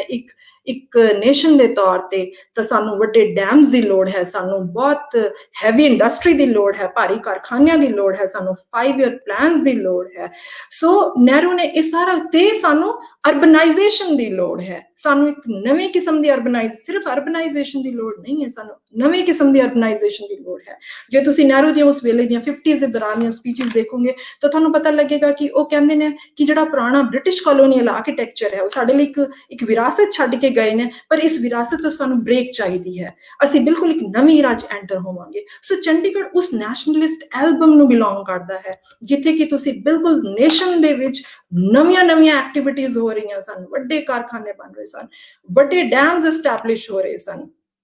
ਹੈਵੀ ਇੰਡਸਟਰੀਜ਼ ਸਨ, 5 ਈਅਰ ਪਲਾਨਸ ਦਾ ਉਹ ਜ਼ਮਾਨਾ ਸੀ, 50s, ਅਰਲੀ 50s, 60s। ਸੋ ਉਸ ਵੇਲੇ ਦਾਮੋਦਰ ਵੈਲੀ ਅਥਾਰਟੀ ਤੇ ਇਹ ਜਿਹੜੇ ਪ੍ਰੋਜੈਕਟ ਸੀ ਇਹਨਾਂ ਦੇ ਵਿੱਚ, ਜਿਵੇਂ ਮੈਂ ਪਹਿਲਾਂ ਵੀ ਮੈਂਸ਼ਨ ਕੀਤਾ ਹੈ, ਜਿਹੜਾ ਬਾਹਰਲਾ ਵੈਸਟ ਤੋਂ ਜਿਹੜਾ ਆ ਰਿਹਾ ਸੀ ਟੈਕਨੀਕਲ ਐਕਸਪਰਟੀਜ਼, ਟੈਕਨੋਲੋਜੀ ਤੇ ਨਾਲ ਪੈਸਾ ਵੀ, ਉਹਦਾ ਬਹੁਤ ਜ਼ਬਰਦਸਤ ਰੋਲ ਰਿਹਾ। ਜਿਵੇਂ ਟੈਨੇਸੀ ਵੈਲੀ ਅਥਾਰਟੀ ਹੈ ਅਮਰੀਕਾ ਦੇ ਵਿੱਚ, ਸੋ ਉਹਦੇ ਆਧਾਰ ਦੇ ਉੱਤੇ ਉਹਨਾਂ ਨੇ ਬਿਲਕੁਲ ਦਾਮੋਦਰ ਵੈਲੀ ਅਥਾਰਟੀ ਐਸਟੈਬਲਿਸ਼ ਕਰਦੇ ਨੇ, ਵੱਡੇ ਡੈਮ ਬਣਾਉਂਦੇ ਨੇ, ਚੰਡੀਗੜ੍ਹ ਦੀ ਸ਼ੁਰੂਆਤ ਕਰਦੇ ਨੇ। ਉਹਦੇ ਨਾਲ ਬਿਲਕੁਲ ਨੇੜੇ ਹੀ ਭਾਖੜਾ, ਪੰਜਾਬ ਦੇ ਵਿੱਚ ਭਾਖੜਾ ਨੰਗਲ ਦੇ ਵਿੱਚ ਤੁਸੀਂ ਭਾਖੜਾ ਨੰਗਲ ਜੋ ਡੈਮ ਹੈ ਉਹ ਤੁਸੀਂ ਉਸ ਵੇਲੇ ਉਹਦੀ ਸ਼ੁਰੂਆਤ ਕਰਦੇ ਹੋ। ਤੇ ਜਦੋਂ ਅਸੀਂ ਪੁਰਾਣੇ ਪੇਪਰਸ ਦੇ ਵਿੱਚ ਜਾਈਏ, ਨਿਊਜ਼ਪੇਪਰਸ ਜੇ ਤੁਸੀਂ ਦੇਖੋ ਜਾਂ ਆਰਕਾਈਵਸ ਦੇਖੋ, ਤਾਂ ਉਹਦੇ ਸਾਨੂੰ ਦਿਖੇਗਾ ਕਿ ਨਹਿਰੂ ਕਿੰਨੇ ਜ਼ਿਆਦਾ ਉਤਸ਼ਾਹਿਤ ਸੀ ਉਸ ਵੇਲੇ ਇਹ ਸਾਰੇ ਲਈ। ਉਹਨਾਂ ਨੂੰ ਲੱਗਦਾ ਸੀ ਕਿ ਨਵੀਂ ਨੇਸ਼ਨ ਦੀ ਅਸੀਂ ਸਿਰਜਣਾ ਕਰ ਰਹੇ ਹਾਂ। ਤੇ ਇਸ ਦੇ ਪਿੱਛੇ ਦਰਅਸਲ ਉਹ ਕੀ ਚਾਹੁੰਦੇ ਸੀ, ਇਸ ਦੇ ਪਿੱਛੇ ਉਹ ਚਾਹੁੰਦੇ ਸੀ ਕਿ ਜਿਹੜਾ ਇੱਕ ਨਵਾਂ ਨਾਗਰਿਕ ਹੈ, ਨਵਾਂ ਸਿਟੀਜ਼ਨ ਹੈ, ਉਹਦਾ ਉਦੈ ਹੋਏ। ਉਹ ਸਿਟੀਜ਼ਨ ਮਾਡਰਨ ਹੋਏਗਾ, ਉਹ ਇੰਡੀਵਿਜੂਏਟਿਡ ਹੋਏਗਾ, ਉਹ ਰੈਸ਼ਨਲ ਹੋਏਗਾ, ਉਹ ਸਾਇੰਟਿਫਿਕ ਟੈਂਪਰ ਦੇ ਵਿੱਚ ਬਿਲੀਵ ਕਰਨ ਵਾਲਾ ਇਨਸਾਨ ਹੋਏਗਾ। ਉਹ ਇਨਸਾਨ ਨਹੀਂ ਹੋਏਗਾ ਜੋ ਕਿ ਫਿਰਕਾ ਪ੍ਰਸਤ ਜਿਹੜੀਆਂ ਆਈਡੈਂਟੀਟੀਜ਼ ਨੇ, ਸਾਡੀਆਂ ਫੰਡਾਮੈਂਟਲਿਸਟ ਆਈਡੈਂਟੀਟੀਜ਼ ਨੇ, ਉਹਨਾਂ ਦੇ ਬਹਾਵ ਦੇ ਵਿੱਚ ਆ ਕੇ ਬਲੱਡ ਸ਼ੈਡ ਲਈ ਤੁਰ ਪਵੇ। ਸੋ ਦਿਸ ਵਾਜ਼ ਦੀ ਆਈਡੀਆ। ਇਹ ਵੱਡਾ ਇੱਕ ਆਈਡੀਆ ਸੀ ਜਿਹਦੇ ਲਈ ਨਹਿਰੂ ਕੰਮ ਕਰ ਰਹੇ ਸਨ, ਤੇ ਉਸੇ ਆਈਡੀਆ ਦੇ ਆਧਾਰ ਦੇ ਉੱਤੇ ਉਹ ਚੰਡੀਗੜ੍ਹ ਦੇ ਪ੍ਰੋਜੈਕਟ ਦੀ ਸ਼ੁਰੂਆਤ ਕਰਦੇ ਨੇ, ਉਹਦੇ ਵਿੱਚ ਇੰਟਰਸਟ ਲੈਂਦੇ ਨੇ। ਲੇ ਕਾਰਬੂਜ਼ੀਏ ਨੂੰ ਇਹ ਪ੍ਰੋਜੈਕਟ ਦਿੱਤਾ ਜਾਂਦਾ ਹੈ ਤੇ ਲੇ ਕਾਰਬੂਜ਼ੀਏ ਇਸ ਪ੍ਰੋਜੈਕਟ ਨੂੰ ਨੇਪਰੇ ਵੀ ਚਾੜਦੇ ਨੇ। ਇੱਕ ਪੂਰੇ ਦਾ ਪੂਰਾ ਸ਼ਹਿਰ ਇੱਕ ਆਈਡੀਆ ਦੇ ਆਧਾਰ ਦੇ ਉੱਤੇ ਤਿਆਰ ਹੋ ਜਾਂਦਾ ਹੈ, ਉਹ ਬਣਦਾ ਹੈ। ਹੁਣ ਸਾਡੇ ਸਾਹਮਣੇ ਸਵਾਲ ਇਹ ਆਉਂਦਾ ਹੈ ਕਿ ਦਰਅਸਲ ਮੈਂ ਤੁਹਾਨੂੰ ਇੱਥੇ ਇੱਕ ਕੋਟ ਰੀਡ ਕਰਨਾ ਚਾਹਾਂਗੀ ਜੋ ਕਿ ਨਹਿਰੂ ਦੀ ਉਸ ਵੇਲੇ ਦੀ ਸਪੀਚ ਹੈ। ਨਹਿਰੂ ਇੱਥੇ ਬਹੁਤ ਸਾਰੀਆਂ ਜਦੋਂ ਬਿਲਡਿੰਗਸ ਬਣ ਰਹੀਆਂ ਸੀ ਚੰਡੀਗੜ੍ਹ ਦੀਆਂ, ਤੇ ਉਹਨਾਂ ਨੂੰ ਬਾਰ-ਬਾਰ ਇਨਾਗੋਰੇਟ ਕਰਨ ਲਈ ਆਉਂਦੇ ਸਨ, ਇਸ ਪ੍ਰੋਜੈਕਟ ਦੀ ਤਰੱਕੀ ਨੂੰ ਵੇਖਣ ਲਈ ਬਾਰ-ਬਾਰ ਆ ਰਹੇ ਸਨ। ਸੋ ਇੱਕ ਵਾਰ ਉਹਨਾਂ ਦੀ ਇਹ ਸਪੀਚ ਜੋ ਆਰਕਾਈਵਸ ਚੋਂ ਮੈਂ ਲਿੱਤੀ ਹੈ, ਉਹ ਮੈਂ ਥੋੜਾ ਜਿਹਾ ਕੋਟ ਜਿਹੜਾ ਹੈ ਉਹ ਪੜ੍ਹਨਾ ਚਾਹਾਂਗੀ ਕਿ ਉਹ ਬਿਲਡਿੰਗਸ ਨੂੰ ਸਿਰਫ ਬਿਲਡਿੰਗਸ ਵਾਂਗ ਨਹੀਂ ਦੇਖ ਰਹੇ ਸਨ, ਉਹ ਬਿਲਡਿੰਗਸ ਦਾ ਇੱਕ ਐਬਸਟਰੈਕਟ ਪਰਪਸ ਹੈ ਜਿਹੜਾ ਉਹਨੂੰ ਵੇਖ ਰਹੇ ਸਨ। ਇੱਕ ਪੋਲੀਟੀਕਲ ਪਰਪਸ ਹੈ, ਔਰ ਸ਼ਹਿਰ ਦਾ ਵੀ ਇੱਕ ਪੋਲੀਟੀਕਲ ਪਰਪਸ ਹੈ, ਉਸਨੂੰ ਦੇਖ ਰਹੇ ਸਨ। ਪ੍ਰਧਾਨ ਮੰਤਰੀ ਨੇ ਕਿਹਾ ਕਿ ਉਹ ਆਪਣੇ ਸਾਹਮਣੇ, ਇਹ ਟ੍ਰਿਬਿਊਨ 'ਚ ਛਪੀ ਹੈ ਜਿਹੜੀ ਇਹਨਾਂ ਦੀ 1955 ਦੇ 20 ਮਾਰਚ ਦੇ ਸੰਡੇ ਟ੍ਰਿਬਿਊਨ ਦੇ ਵਿੱਚ ਇਹ ਕੋਟ ਜੋ ਹੈ ਨਹਿਰੂ ਦਾ, ਉਹ ਚੰਡੀਗੜ੍ਹ ਆਉਂਦੇ ਨੇ ਤਾਂ ਟ੍ਰਿਬਿਊਨ ਨੇ ਰਿਪੋਰਟ ਕੀਤਾ ਹੈ। ਪ੍ਰਧਾਨ ਮੰਤਰੀ ਨੇ ਕਿਹਾ ਕਿ ਉਹ ਆਪਣੀ ਸਾਹਮਣੇ ਖੜੀ ਸ਼ਾਨਦਾਰ ਇਮਾਰਤ ਤੋਂ ਬਹੁਤ ਜ਼ਿਆਦਾ ਪ੍ਰਭਾਵਿਤ ਹੋਏ। ਉਹਨਾਂ ਦੇ ਅਨੁਸਾਰ ਨਿਆਂ ਲਈ ਇਹ ਇਮਾਰਤ ਉਦਾਂ ਹੀ ਖੁੱਲੀ ਦਿਖਾਈ ਦਿੰਦੀ ਹੈ ਜਿਵੇਂ ਕਿ ਇਹਨੂੰ ਹੋਣਾ ਚਾਹੀਦਾ ਹੈ। ਏਦਾਂ ਦੇ ਕੰਮਾਂ ਨੂੰ ਨੇਪਰੇ ਚਾੜਨਾ ਕਿਸੇ ਬੰਦ ਦਿਖਣ ਵਾਲੀ ਇਮਾਰਤ ਵਿੱਚ ਨਹੀਂ ਹੋਣਾ ਚਾਹੀਦਾ। ਨਿਆਂ ਨੂੰ ਨੇਪਰੇ ਚਾੜਨਾ ਕੋਈ ਗੋਪਨੀय ਕੰਮ ਨਹੀਂ ਹੈ, ਇਸ ਕਰਕੇ ਇੱਥੋਂ ਦੇ ਹਾਈ ਕੋਰਟ ਦੀ ਇਮਾਰਤ ਵੀ ਖੁੱਲੀ ਹੋਣੀ ਚਾਹੀਦੀ ਹੈ। ਤੇ ਉਹ ਬਹੁਤ ਖੁਸ਼ ਸਨ ਕਿ ਹਾਈ ਕੋਰਟ ਦੀ ਨਵੀਂ ਇਮਾਰਤ ਇਸੇ ਤਰੀਕੇ ਨਾਲ ਬਣੀ ਹੈ, ਤੇ ਉਹਨਾਂ ਨੇ ਇਸ ਲਈ ਪੰਜਾਬ ਤੇ ਇੱਥੋਂ ਦੇ ਲੋਕਾਂ ਤੇ ਨਾਲ ਲੇ ਕਾਰਬੂਜ਼ੀਏ ਦਾ ਵੀ ਸ਼ੁਕਰੀਆ ਅਦਾ ਕੀਤਾ। ਸੋ ਬਿਲਡਿੰਗ ਦਾ ਮਕਸਦ ਸਿਰਫ ਤੇ ਸਿਰਫ ਇੱਕ ਇੱਟਾਂ ਨਾਲ ਖੜਿਆ ਹੋਇਆ ਸਟਰਕਚਰ ਨਹੀਂ ਹੈ, ਉਹਦੇ ਪਿੱਛੇ ਇੱਕ ਆਈਡੀਆ ਹੈ ਕਿ ਇਹ ਬਿਲਡਿੰਗਸ ਜਿਹੜੀਆਂ ਨੇ ਨਵੇਂ ਇੰਡੀਆ ਨੂੰ, ਨਵੇਂ ਜਿਹੜੇ ਸਿਟੀਜ਼ਨ ਹੈ ਉਹਨੂੰ ਜਸਟਿਸ ਦੇਣਗੀਆਂ, ਉਹਨੂੰ ਫਰੀडम ਦੇਣਗੀਆਂ, ਇਕੁਐਲਿਟੀ ਲੈ ਕੇ ਆਏਗਾ। ਇਹ ਸ਼ਹਿਰ ਦਾ ਜਿਹੜਾ ਆਰਕੀਟੈਕਚਰ ਹੈ, ਇਹਦੀ ਜਿਹੜੀ ਬਣਤਰ ਹੈ। ਪਰ ਦਰਅਸਲ ਅਸਲ 'ਚ ਕਹਾਣੀ ਕੀ ਹੁੰਦੀ ਹੈ ਉਹਦੇ ਤੇ ਵੀ ਅਸੀਂ ਆਵਾਂਗੇ, ਕਿਉਂਕਿ ਚੰਡੀਗੜ੍ਹ ਸਿਰਫ ਇੱਕ ਸ਼ਹਿਰ ਨਹੀਂ ਹੈ। ਚੰਡੀਗੜ੍ਹ ਸਿਰਫ ਉਹ ਸ਼ਹਿਰ ਨਹੀਂ ਹੈ ਜਿਹੜਾ ਕਿ ਜਿਹਦਾ ਫਰਨੀਚਰ ਅੱਜ ਵੀ, ਕਿਉਂਕਿ ਆਰਕੀਟੈਕਚਰ ਦੇ ਰੈਲਮ ਦੇ ਵਿੱਚ, ਆਰਕੀਟੈਕਚਰ ਦੇ ਡੋਮੇਨ ਦੇ ਵਿੱਚ ਇਹਨੂੰ ਬਹੁਤ ਜ਼ਿਆਦਾ ਅਹਿਮੀਅਤ ਦਿੱਤੀ ਜਾਂਦੀ ਹੈ। ਤੇ ਮੈਂ ਜ਼ਿਕਰ ਕਰਨਾ ਚਾਹਾਂਗੀ ਇੱਥੇ ਕਿ ਇੱਥੋਂ ਦਾ ਜਿਹੜਾ ਬਣਿਆ ਹੋਇਆ ਫਰਨੀਚਰ ਹੈ, ਇੱਥੋਂ ਦਾ ਪੁਰਾਣਾ ਫਰਨੀਚਰ ਹੈ, ਉਹ ਬਾਰ-ਬਾਰ ਖਬਰ ਆਉਂਦੀ ਹੈ ਅਖਬਾਰ ਦੇ ਵਿੱਚ, ਇੱਥੋਂ ਦੇ ਲੋਕਲ ਅਖਬਾਰਾਂ ਦੇ ਵਿੱਚ, ਜੀ ਇੱਥੋਂ ਦਾ ਕੁਝ ਫਰਨੀਚਰ ਜੋ ਹੈ ਉਹ ਕਿੰਨੇ ਕਰੋੜ ਦੇ ਵਿੱਚ ਵੈਸਟ ਦੇ ਵਿੱਚ ਜਾ ਕੇ ਸੋਥਬੇਜ਼ ਜਾਂ ਹੋਰ ਜਿਹੜੀਆਂ ਵੱਡੀਆਂ ਗੈਲਰੀਜ਼ ਨੇ ਉਹਨਾਂ ਦੇ ਵਿੱਚ ਕਿਵੇਂ ਉਹਦੀ ਬੋਲੀ ਲੱਗਦੀ ਹੈ ਤੇ ਕਿਵੇਂ ਵੇਚਿਆ ਜਾਂਦਾ ਹੈ। ਉਹ ਇੱਥੋਂ ਦੀਆਂ ਕੁਰਸੀਆਂ, ਮੇਜ਼, ਇੱਥੋਂ ਦੇ ਮੈਨਹੋਲਸ ਦੇ ਜਿਹੜੇ ਢੱਕਣ ਨੇ, ਤੇ ਉਹ ਸਾਰਾ ਕੁਝ ਉਹ ਆਖਰ ਕਿਉਂ ਇੰਪੋਰਟੈਂਟ ਹੈ? ਉਹ ਇੰਪੋਰਟੈਂਟ ਇਸੇ ਕਰਕੇ ਹੈ ਕਿ ਇਹ ਸ਼ਹਿਰ ਸਿਰਫ ਇੱਕ ਸ਼ਹਿਰ ਨਹੀਂ ਹੈ, ਇਹ ਕਿਸੇ ਚੀਜ਼ ਨੂੰ ਰੈਪਰੈਜ਼ੈਂਟ ਕਰਦਾ ਹੈ, ਇੱਕ ਆਈਡੀਆ ਨੂੰ ਰੈਪਰੈਜ਼ੈਂਟ ਕਰਦਾ ਹੈ। ਬਟ ਨਾਓ ਹੁਣ ਅਸੀਂ ਆਵਾਂਗੇ ਕਿ ਉਹ ਆਈਡੀਆ ਦਰਅਸਲ ਕਿੰਨਾ ਸਕਸੈਸਫੁਲ ਰਿਹਾ। ਮੈਂ ਜਿਵੇਂ ਸ਼ੁਰੂਆਤ 'ਚ ਗੱਲ ਕੀਤੀ, ਮੈਂ ਆਪਣੇ ਰਿਸਰਚ ਬਾਰੇ ਕਿ ਕਾਸਟ ਕਿਵੇਂ ਆਪਰੇਟ ਕਰਦੀ ਹੈ ਸ਼ਹਿਰ ਦੇ ਵਿੱਚ, ਮੇਰਾ PhD ਉਸੇ ਤੇ ਬੇਸ ਸੀ। ਕਾਸਟ ਆਈਡੈਂਟੀਟੀਜ਼ ਜਿਹੜੀਆਂ ਨੇ ਉਹ ਕਿਵੇਂ ਨਵਾਂ ਰੂਪ ਲੈਂਦੀਆਂ ਨੇ, ਆਪਣੇ ਆਪ ਨੂੰ ਬਿਨਾਂ ਕਾਸਟਿਸ ਦਿਖਾਏ ਹੋਏ ਇੱਥੋਂ ਦੇ ਬਸ਼ਿੰਦੇ ਕਿਵੇਂ ਕਾਸਟ ਪ੍ਰੈਕਟਿਸ ਕਰਨ ਦੇ ਵਿੱਚ ਬਿਲਕੁਲ ਸਫਲ ਹੋ ਜਾਂਦੇ ਨੇ, ਆਪਣੇ ਆਪ ਨੂੰ ਮਾਡਰਨ ਅਖਵਾਉਂਦੇ ਹੋਏ। ਤੇ ਉਹ ਉਸ ਰਿਸਰਚ ਬਾਰੇ ਅੱਜ ਮੈਂ ਬਹੁਤ ਡਿਟੇਲ 'ਚ ਗੱਲ ਨਹੀਂ ਕਰਾਂਗੀ, ਕਿਉਂਕਿ ਤੁਹਾਡਾ ਜਿਹੜਾ ਟਾਈਟਲ ਹੈ ਸਿਟੀ ਐਜ਼ ਇਟ ਵਾਜ਼, ਸੋ ਮੈਂ ਉਹਦੇ ਤੇ ਫੋਕਸ ਕਰਦਿਆਂ ਹੋਇਆ ਕਿ ਇਸ ਸ਼ਹਿਰ ਨੂੰ, ਜਦੋਂ ਇਹ ਚਾਰਲਸ ਕੋਰੀਆ ਕਰਕੇ ਇੱਕ ਬਹੁਤ ਵੱਡੇ ਆਰਕੀਟੈਕਟ ਹੋਏ ਨੇ, ਉਹਨਾਂ ਨੇ ਕਿਹਾ ਕਿ ਦਿਸ ਚੰਡੀਗੜ੍ਹ ਵਾਜ਼ ਬੋਰਨ ਵਿਦਾਊਟ ਅ umbilical cord, ਕਿ ਜਿਹੜੀ ਤੁਹਾਡੀ ਨਾਭ ਨਾਲ ਹੁੰਦੀ ਹੈ, umbilical cord ਹੈ, ਜਦੋਂ ਬੱਚਾ ਪੈਦਾ ਹੁੰਦਾ ਹੈ ਤਾਂ ਉਹਦੀ ਜਿਹੜੀ umbilical cord ਹੈ ਉਹ ਮਾਂ ਨਾਲ ਜੁੜੀ ਹੁੰਦੀ ਹੈ, ਜਿੱਥੋਂ ਫੀਡ ਲੈਂਦਾ ਹੈ, ਉਹਦਾ ਪਾਸਟ ਹੈ। ਜਦੋਂ ਉਹ ਕੱਟ ਦਿੱਤਾ ਜਾਂਦਾ ਹੈ ਤਾਂ ਉਹ ਇੱਕ ਇੰਡੀਪੈਂਡੈਂਟ ਨਵਾਂ ਇੰਡੀਵਿਜੂਅਲ ਜਿਹੜਾ ਨਵਾਂ ਇੱਕ ਸ਼ਖਸੀਅਤ ਹੈ, ਅਲੱਗ ਸ਼ਖਸੀਅਤ ਹੋ ਜਾਂਦੀ ਹੈ। ਸੋ ਪਾਸਟ ਨਾਲ ਉਹਦਾ ਕੋਈ ਰਿਸ਼ਤਾ ਨਹੀਂ ਰਹਿੰਦਾ। ਸੋ ਚਾਰਲਸ ਕੋਰੀਆ ਨੇ ਉਹ ਸ਼ਬਦ ਇਸਤੇਮਾਲ ਕੀਤੇ ਨੇ, ਬਹੁਤ ਜ਼ਿਆਦਾ ਕੋਟਡ ਹੈ। ਚੰਡੀਗੜ੍ਹ ਜੋ ਹੈ, ਔਰ ਇਹ ਵੀ ਕਿਹਾ ਜਾਂਦਾ ਹੈ ਚੰਡੀਗੜ੍ਹ ਬਿਲਕੁਲ ਕਲੀਨ ਸਲੇਟ ਤੇ ਬਣਿਆ ਹੋਇਆ ਸ਼ਹਿਰ ਹੈ, ਇਹਦਾ ਕੋਈ ਪਾਸਟ ਨਹੀਂ ਹੈ, ਇਹਦੀ ਕੋਈ ਹਿਸਟਰੀ ਨਹੀਂ ਹੈ। ਪਰ ਚੰਡੀਗੜ੍ਹ ਸ਼ਹਿਰ ਦੀ ਇੱਕ ਜ਼ਬਰਦਸਤ ਹਿਸਟਰੀ ਹੈ, ਇਹਦਾ ਇੱਕ ਇਤਿਹਾਸ ਹੈ। ਤੁਸੀਂ ਕਿਸ ਨਾਲ ਗੱਲ ਕਰ ਰਹੇ ਹੋ ਇਹ ਉੱਤੇ ਡਿਪੈਂਡ ਕਰਦਾ ਹੈ, ਉੱਤੇ ਨਿਰਭਰ ਕਰਦਾ ਹੈ। ਤੁਸੀਂ ਕਿਹੜੇ ਸੋਰਸਿਸ ਵੇਖ ਰਹੇ ਹੋ ਇਹ ਉੱਤੇ ਨਿਰਭਰ ਕਰਦਾ ਹੈ। ਸੋ ਚੰਡੀਗੜ੍ਹ ਦੇ ਇਤਿਹਾਸ ਨੂੰ ਅਗਰ ਅਸੀਂ ਦੇਖਣਾ ਸ਼ੁਰੂ ਕਰੀਏ ਤਾਂ ਅੱਜ ਵੀ ਪ੍ਰੈਜ਼ੈਂਟ ਦੇ ਚੰਡੀਗੜ੍ਹ ਦੇ ਵਿੱਚ 200 ਸਾਲ ਪੁਰਾਣੇ ਮੰਦਿਰ ਇੱਥੇ ਨੇ, 150-150 200 ਸਾਲ ਪੁਰਾਣੀਆਂ ਇੱਥੇ ਗੁੱਗਾ ਮਾੜੀਆਂ ਛੋਟੀਆਂ ਜਿਹੜੀਆਂ ਸ਼ਰਾਈਨਸ ਹੁੰਦੀਆਂ ਨੇ, ਜਿਹੜੀਆਂ ਕਿ ਅਸੀਂ ਇਹ ਕਹਾਂਗੇ ਕਿ ਲੋਕਲ ਜਿਹੜੀਆਂ ਸ਼ਰਾਈਨਸ ਨੇ, ਜਿੱਥੇ ਕਿ ਇੱਕ ਵੇਲੇ ਪੀਰਾਂ ਨੂੰ ਮੰਨਣ ਲਈ ਇੱਥੋਂ ਦੇ ਹਿੰਦੂ, ਮੁਸਲਮਾਨ ਤੇ ਸਿੱਖ ਸਾਰੇ ਭਾਈਚਾਰਿਆਂ ਦੇ ਲੋਕ ਪ੍ਰੀ ਪਾਰਟੀਸ਼ਨ ਏਰਾ ਦੇ ਵਿੱਚ ਆਉਂਦੇ ਸੀ। ਅਗੇ ਸਨੇਹੀ ਹੋਰਾਂ ਦਾ ਕੰਮ ਇੱਥੇ ਹੈ ਕਿ ਕਿਵੇਂ ਲੱਖਦਾਤਾ ਪੀਰ ਜਿਹੜੇ ਸਨ ਉਹਨਾਂ ਨੂੰ ਸਾਰੇ ਦੇ ਸਾਰੇ ਹੀ ਬਿਨਾਂ ਕਿਸੇ ਰਿਲੀਜੀਅਸ ਜਿਹੜੇ ਆਈਡੈਂਟੀਟੀਜ਼ ਦੇ ਵਿਤਕਰੇ ਤੋਂ ਲੋਕੀ ਮੰਨਦੇ ਸਨ। People had believe, people had faith. Anshu Malhotra ਹੋਰਾਂ ਦਾ ਕੰਮ ਇਹਦੇ ਤੇ ਹੈ। ਸੋ ਉਹ ਜਿਹੜੀਆਂ ਸਟਰਕਚਰਸ ਨੇ, ਉਹ ਜਿਹੜੀਆਂ ਸਾਈਟਸ ਨੇ, ਅੱਜ ਵੀ ਤੁਹਾਨੂੰ ਇਸ ਸ਼ਹਿਰ ਦੇ ਵਿੱਚ ਦਿਖ ਜਾਣਗੀਆਂ। ਸੋ ਭਾਵੇਂ ਕਿੰਨੀ ਵੀ ਕੋਸ਼ਿਸ਼ ਕੀਤੀ ਜਾਏ ਕਿ ਜ਼ਬਰਦਸਤੀ ਅਸੀਂ ਇਸ ਮਾਡਰਨਿਟੀ ਦਾ ਜਿਹੜਾ ਪੂਰੇ ਦਾ ਪੂਰਾ ਇੱਕ ਆਰਕੀਟੈਕਚਰ ਨੂੰ ਲਿਆ ਕੇ ਇੱਥੇ ਖੜਾ ਕਰ ਦਾਂਗੇ ਤੇ ਅਸੀਂ ਕਲੇਮ ਕਰਾਂਗੇ ਕਿ ਇਸ ਸ਼ਹਿਰ ਦਾ ਕੋਈ ਪਾਸਟ ਨਹੀਂ ਹੈ, ਇਹ ਬਿਲਕੁਲ ਇੱਕ ਨਵਾਂ ਸ਼ਹਿਰ ਹੈ। ਦਰਅਸਲ ਪਾਸਟ ਨਾ ਜਿਵੇਂ ਘਾਹ ਉੱਗਦਾ ਤੇ ਉਵੇਂ ਵਿੱਚੋਂ ਕਿਤੇ ਉੱਗ ਹੀ ਆਉਂਦਾ ਹੈ, ਉਹ ਤੁਹਾਨੂੰ ਦੱਸਦਾ ਹੈ ਕਿ ਇੱਥੇ ਕੁਝ ਸੀ। ਸੋ ਮੇਰੇ ਆਪਣੇ ਰਿਸਰਚ ਦੇ ਵਿੱਚ ਜਦੋਂ ਮੈਂ ਚੰਡੀਗੜ੍ਹ ਦੇ ਪਾਸਟ ਬਾਰੇ ਗੱਲ ਕਰਦੀ ਹਾਂ ਤਾਂ ਚਾਰਲਸ ਕੋਰੀਆ ਦੀ ਉਹ ਗੱਲ ਬਿਲਕੁਲ ਗਲਤ ਸਾਬਿਤ ਹੁੰਦੀ ਹੈ ਤੇ ਇੰਟਰਨੈਸ਼ਨਲ ਜਿਹੜੇ ਆਰਕੀਟੈਕਚਰਲ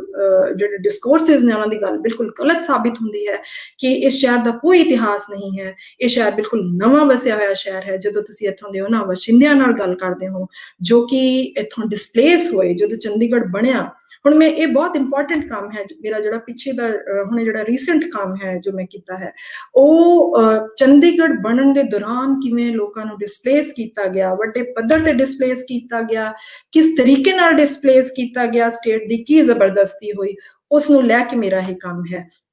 ਵੱਡੇ ਡੈਮਸ ਨੂੰ ਕ੍ਰਿਟਿਕ ਕੀਤਾ ਜਾ ਚੁੱਕਿਆ ਹੈ, ਨਰਮਦਾ ਵੈਲੀ ਦੇ ਉੱਤੇ ਬਹੁਤ ਗੱਲ ਹੋ ਚੁੱਕੀ ਹੈ, ਇੰਟਰਨੈਸ਼ਨਲੀ ਗੱਲ ਹੋ ਚੁੱਕੀ ਹੈ, ਨੈਸ਼ਨਲੀ ਗੱਲ ਹੋ ਚੁੱਕੀ ਹੈ, ਪਰ ਚੰਡੀਗੜ੍ਹ ਦੇ ਪ੍ਰੋਜੈਕਟ ਦੀ ਰੈਜ਼ਿਸਟੈਂਸ ਦੀ ਗੱਲ ਕਿਤੇ ਨਹੀਂ ਹੋਈ। ਕਿਸੇ ਨੇ ਇਹ ਨਹੀਂ ਦੇਖਿਆ ਕਿ ਜਦੋਂ ਇਹ ਸ਼ਹਿਰ ਵਸਿਆ, ਜਦੋਂ ਇਹ ਸ਼ਹਿਰ ਬਣਿਆ ਤਾਂ ਨਹਿਰੂ ਨੇ ਇਹਨੂੰ ਬਹੁਤ ਪਬਲਿਸਾਈਜ਼ ਕੀਤਾ, ਸਰਕਾਰਾਂ ਨੇ ਉਦੋਂ ਦੀਆਂ ਤੇ ਬਾਅਦ ਦੀਆਂ ਸਰਕਾਰਾਂ ਨੇ ਇਹਨੂੰ ਬਹੁਤ ਪਬਲਿਸਾਈਜ਼ ਕੀਤਾ, ਪਰ ਉਹਦੇ ਨਾਲ ਇਹ ਸ਼ਹਿਰ ਜੋ ਹੈ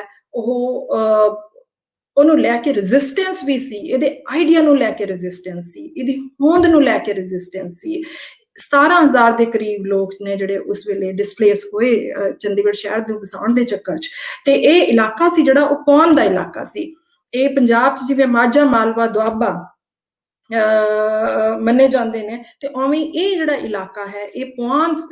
ਜੋ ਹੈ ਇਹਦੀ ਆਪਣੀ ਇੱਕ ਖਾਸ ਬੋਲੀ ਹੈ, ਇਹਦਾ ਇੱਕ ਖਾਸ ਡਾਇਲੈਕਟ ਹੈ ਜਿਹਨੂੰ ਕਿ ਈਵਨ ਜਿਹੜੀ ਮੇਨ ਸਟ੍ਰੀਮ ਪੰਜਾਬੀ ਹੈ ਉਹਦੇ 'ਚ ਵੀ ਕਦੇ ਬਹੁਤ ਜ਼ਿਆਦਾ ਰਿਸਪੈਕਟੇਬਲ ਥਾਂ ਨਹੀਂ ਮਿਲੀ ਹੈ। ਤੇ ਉਹਦਾ ਬਹੁਤ ਉਹਦੇ ਤੇ ਵੀ ਸਕਾਲਰਸ ਨੇ ਕੰਮ ਕੀਤਾ ਹੈ। ਸੋ ਇਸ ਪੌਣ ਦੇ ਇਲਾਕੇ ਤੇ ਈਵਨ ਲਾ ਕਰਬੂਜ਼ੀਏ ਵੀ, ਜਦੋਂ ਮੈਂ ਪੁਰਾਣੀਆਂ ਫਾਈਲਾਂ ਦੇਖੀਆਂ ਤੇ ਪੁਰਾਣੇ ਜਿਹੜੇ ਰਿਸਰਚ ਸੀ ਉਸ ਵੇਲੇ ਦੀਆਂ ਕਰਬੂਜ਼ੀਏ ਦੀਆਂ ਜਿਹੜੀਆਂ ਫਾਈਲ ਸੀ ਉਹਨਾਂ ਨੂੰ ਵੇਖਿਆ ਤਾਂ ਉਹਦੇ ਵਿੱਚ ਵੀ ਇੱਕ ਜਗ੍ਹਾ ਕਰਬੂਜ਼ੀਏ ਰੁਕ ਜਾਂਦੇ ਨੇ, ਠਹਿਰ ਜਾਂਦੇ ਨੇ। ਉਹ ਕਹਿੰਦੇ ਨੇ ਇੱਥੇ ਕੀ ਇੰਨੀ ਸੋਹਣੀ ਖੂਬਸੂਰਤ ਕੁਦਰਤੀ ਥਾਂ ਨੂੰ ਇਸ ਤਰੀਕੇ ਨਾਲ ਬਦਲਣਾ ਜ਼ਰੂਰੀ ਹੈ। ਉਹ ਇਹ ਸਵਾਲ ਪੁੱਛਦੇ ਨੇ ਆਪਣੀ ਡਾਇਰੀ ਦੇ ਵਿੱਚ, ਉਹ ਲਿਖਦੇ ਨੇ ਇੱਕ ਜਗ੍ਹਾ, ਤੇ ਫਿਰ ਉਹ ਕਹਿੰਦੇ ਨੇ ਹਾਂ ਇੱਥੇ ਅਸੀਂ ਨੇਚਰ ਨੂੰ ਉਵੇਂ ਹੀ ਕਾਇਮ ਰੱਖਾਂਗੇ ਜਿਵੇਂ ਇਹ ਪਹਿਲਾਂ ਸੀ, ਬਟ ਉਹ ਨਹੀਂ ਹੋ ਸਕਿਆ। ਖੈਰ, ਹੁਣ ਮੈਂ ਡਿਸਪਲੇਸਮੈਂਟ ਦੀ ਗੱਲ ਕਰਨਾ ਚਾਹਾਂਗੀ ਕਿ ਕਿਵੇਂ ਜਦੋਂ ਸ਼ਹਿਰ ਬਣਿਆ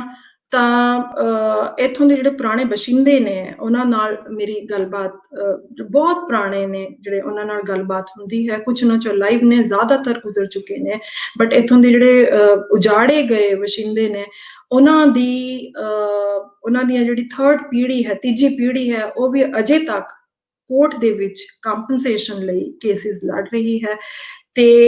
ਉਹਨਾਂ ਦਾ ਨਜ਼ਰੀਆ ਕੀ ਹੈ ਸ਼ਹਿਰ ਨੂੰ ਲੈ ਕੇ, ਚੰਡੀਗੜ੍ਹ ਹਰ ਕਿਸੇ ਦਾ ਅਲੱਗ-ਅਲੱਗ ਸ਼ਹਿਰ ਹੈ। ਕਿਸੇ ਲਈ ਉਹ ਸ਼ਹਿਰ ਹੈ ਜੋ ਕਿ ਸਾਨੂੰ ਜੋ ਫ੍ਰੀडम ਦਿੰਦਾ ਹੈ, ਬਹੁਤ ਫ੍ਰੀडम ਦਿੰਦਾ ਹੈ। ਜੇ ਤੁਸੀਂ ਹੁਣ ਕੰਟੈਂਪਰੇਰੀ ਪੰਜਾਬੀ ਗਾਣਿਆਂ ਚੋਂ ਦੇਖੋ, ਮੈਂ ਉਹ ਵੀ ਰਿਸਰਚ ਦੇ ਵਿੱਚ ਆਪਣੀ ਸ਼ਾਮਿਲ ਕੀਤਾ ਹੈ ਕਿ ਕਿਵੇਂ ਪੰਜਾਬੀ ਜਿਹੜੇ ਸਾਡੇ ਇਸ ਪਾਸੇ ਦੇ ਪੰਜਾਬ ਦੇ ਗਾਣੇ ਨੇ, ਉਹਦੇ ਚੰਡੀਗੜ੍ਹ ਸ਼ਹਿਰ ਨੂੰ ਲੈ ਕੇ ਬਹੁਤ ਸਾਰੇ ਸੌਂਗਸ ਬਣਦੇ ਨੇ, ਤੇ ਉਹਨਾਂ ਦੇ ਵਿੱਚ ਚੰਡੀਗੜ੍ਹ ਨੂੰ ਏਦਾਂ ਪ੍ਰੋਜੈਕਟ ਕੀਤਾ ਜਾਂਦਾ ਹੈ ਜਿਵੇਂ ਕਿ ਇਹ ਬਹੁਤ ਹੀ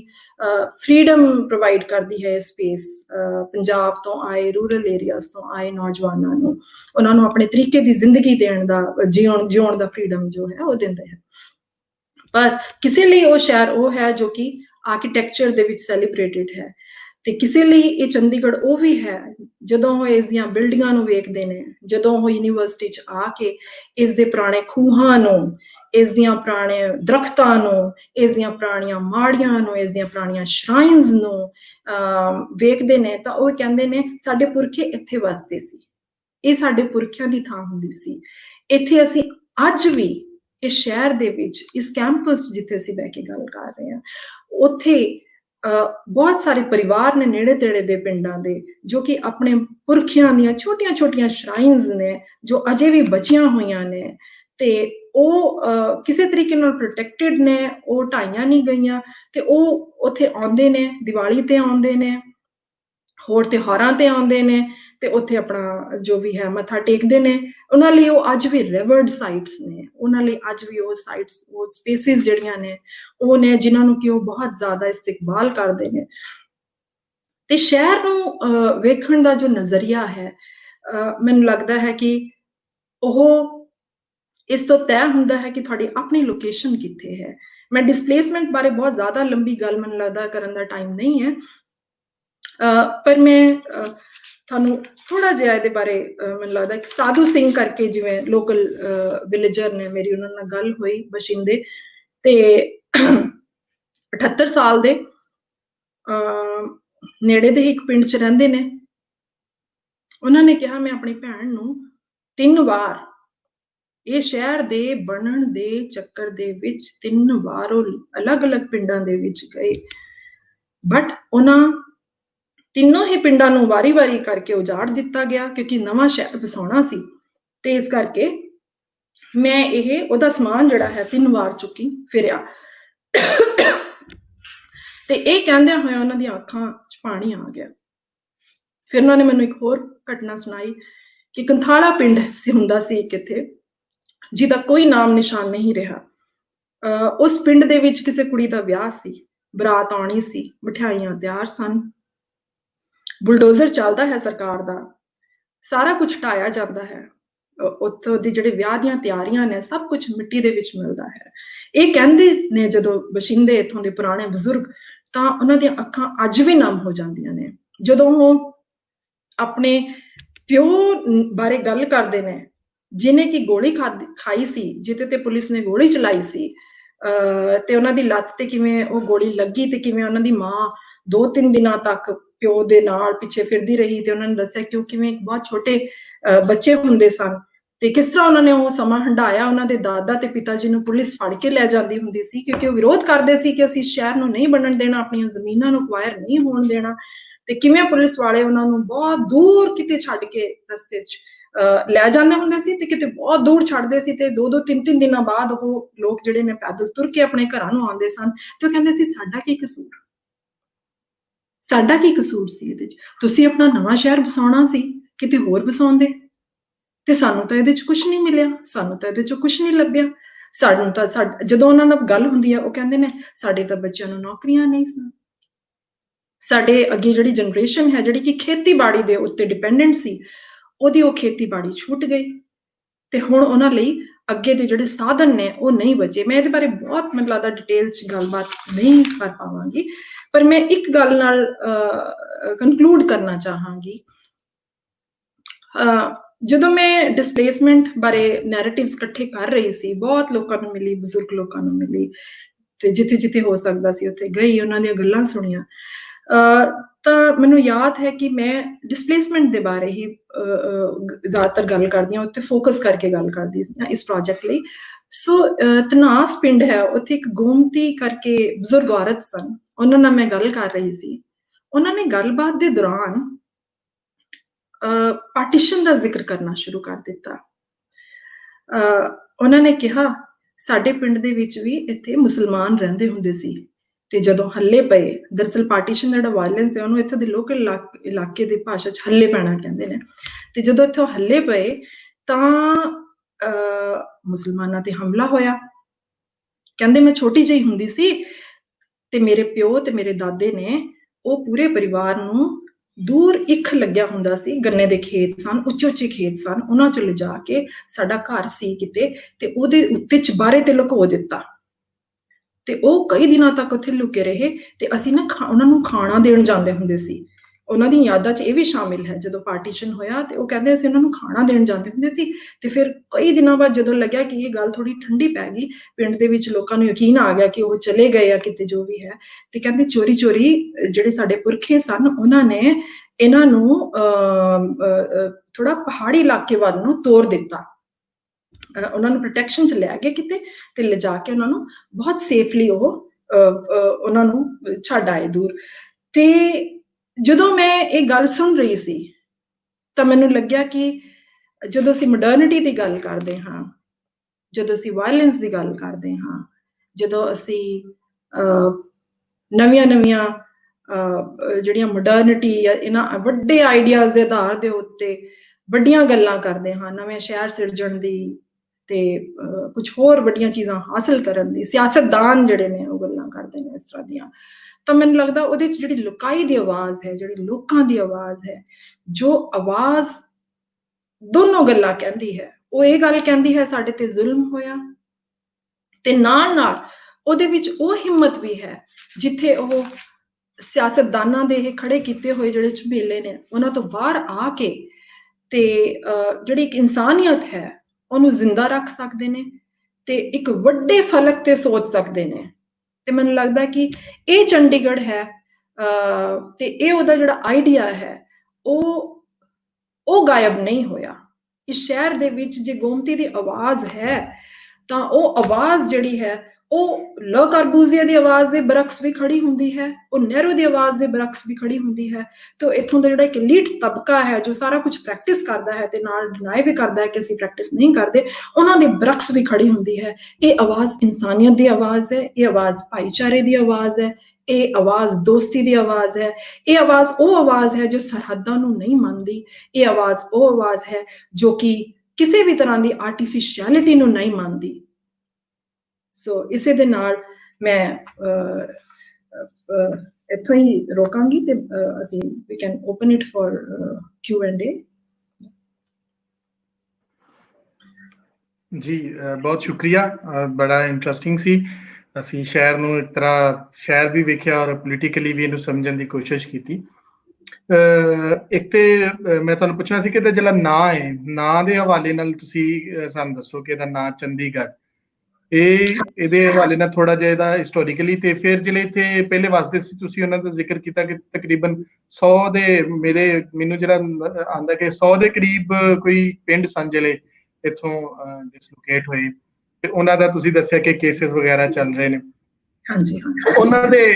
ਇਹਨਾਂ ਤਰੀਕਾਂ ਦੇ ਵਿੱਚ ਹੀ ਜਿਹੜਾ ਹੈ ਉਹ ਇੱਧਰ ਇਸਲਾਮਾਬਾਦ ਬਣ ਰਿਹਾ ਸੀ, ਉਹ ਵੀ ਇਸ ਸੈਕਟਰਸ ਤੇ ਬਣ ਰਿਹਾ ਸੀ, ਔਰ ਉਧਰ ਚੰਡੀਗੜ੍ਹ ਬਣ ਰਿਹਾ ਸੀ, ਉਹ ਵੀ ਸੈਕਟਰਸ ਦੇ ਨਾਲ ਬਣ ਰਿਹਾ ਸੀ। ਉਹ ਇੱਕ ਸੂਬੇ ਦੀ ਰਾਜਧਾਨੀ ਬਣ ਰਹੀ ਸੀ, ਇੱਧਰ ਇੱਕ ਮੁਲਕ ਦੀ ਰਾਜਧਾਨੀ ਬਣ ਰਹੀ ਸੀ। ਸੋ ਇਹਦੇ ਵਿੱਚ ਕੀ ਸਿਮਿਲੈਰਿਟੀਜ਼ ਨੇ? ਇਹ ਦੋ ਸਵਾਲ ਇਕੱਠੇ ਨੇ, ਬਸ ਤੁਸੀਂ ਇਹਨਾਂ ਦਾ ਪਲੀਜ਼ ਸਾਨੂੰ ਜਵਾਬ। ਜੀ,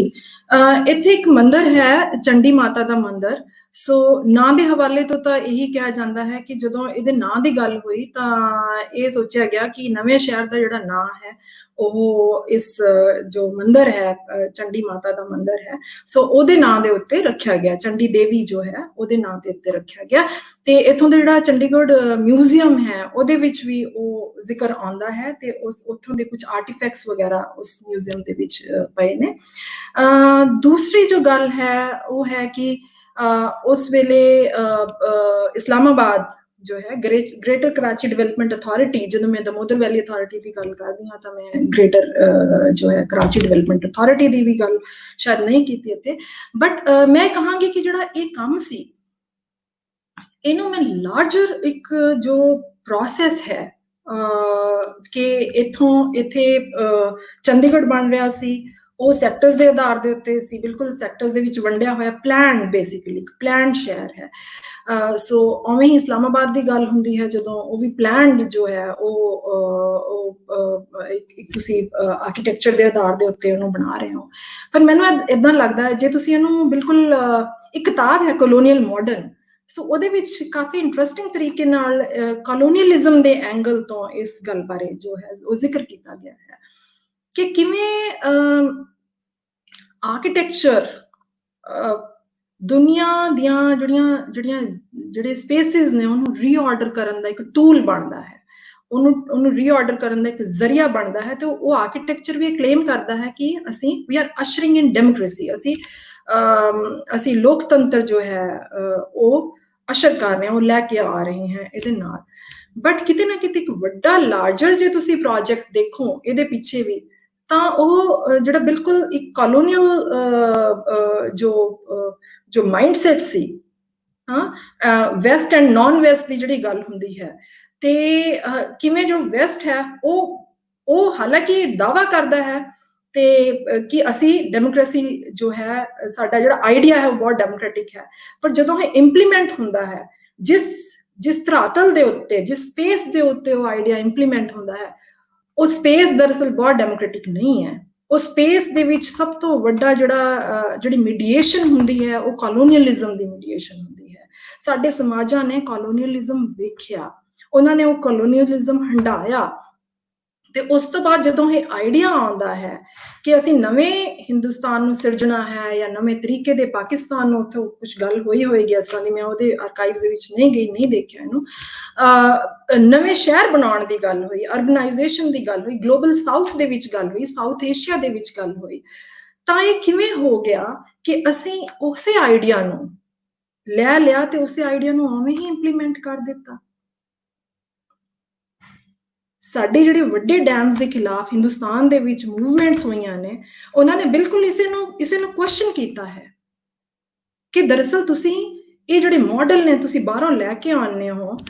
ਕਿਤੇ ਨਾ ਕਿਤੇ ਤੁਸੀਂ ਇਹਨਾਂ ਸਮਾਜਾਂ ਨੂੰ ਸਮਝਣ ਨੂੰ ਦੇ ਵਿੱਚ ਅਸਮਰਥ ਹੋ, ਇਹਨਾਂ ਸਮਾਜਾਂ ਨੂੰ, ਇਹਨਾਂ ਦੀਆਂ ਕੰਪਲੈਕਸਿਟੀਜ਼ ਨੂੰ ਤੇ ਇਹਨਾਂ ਦੀਆਂ ਖੂਬਸੂਰਤੀਆਂ ਨੂੰ ਤੁਸੀਂ ਨਹੀਂ ਸਮਝ ਪਾ ਰਹੇ। ਇਸ ਕਰਕੇ ਤੁਹਾਨੂੰ ਵੱਡੇ ਡੈਮਸ ਦੀ ਲੋੜ ਪੈ ਰਹੀ ਹੈ, ਜਿੱਥੇ ਕਿ ਜਿਹੜੀਆਂ ਲੋਕਲ ਰਿਸੋਰਸਿਸ ਨੇ ਉਹਦੇ ਨਾਲ ਲੁਕਾਈ ਨੇ। ਲੋਕਾਂ ਨੇ ਹਮੇਸ਼ਾ ਤੋਂ ਆਪਣੇ ਪਾਣੀਆਂ ਨੂੰ ਸਾਂਭ ਕੇ ਰੱਖਿਆ ਸੀ, ਆਪਣੇ ਪਾਣੀਆਂ ਨੂੰ ਜਾਣਦੇ ਸਨ ਕਿ ਕਿਵੇਂ ਵਰਤਣਾ ਹੈ ਤੇ ਕਿਵੇਂ ਸਾਂਭਣਾ ਹੈ। ਤੇ ਜਦੋਂ ਇਹ ਵੱਡੇ ਡੈਮ ਆ ਜਾਂਦੇ ਨੇ ਤੇ ਇਹ ਉਜਾੜਾ ਪਾਉਂਦੇ ਨੇ ਤੇ ਉਸ ਤੋਂ ਬਾਅਦ ਇਹ ਕਲੇਮ ਕਰਦੇ ਨੇ ਕਿ ਅਸੀਂ ਸਾਂਭ ਰਹੇ ਹਾਂ, ਅਸੀਂ ਜੋ ਪਾਣੀ ਦੀ ਮੈਨੇਜਮੈਂਟ ਕਰ ਰਹੇ ਹਾਂ। ਸੇਮ ਉਹੀ ਹਸ਼ਰ ਜੋ ਹੈ ਉਹ ਅਰਬਨਾਈਜੇਸ਼ਨ ਦੇ ਨਾਲ ਹੈ।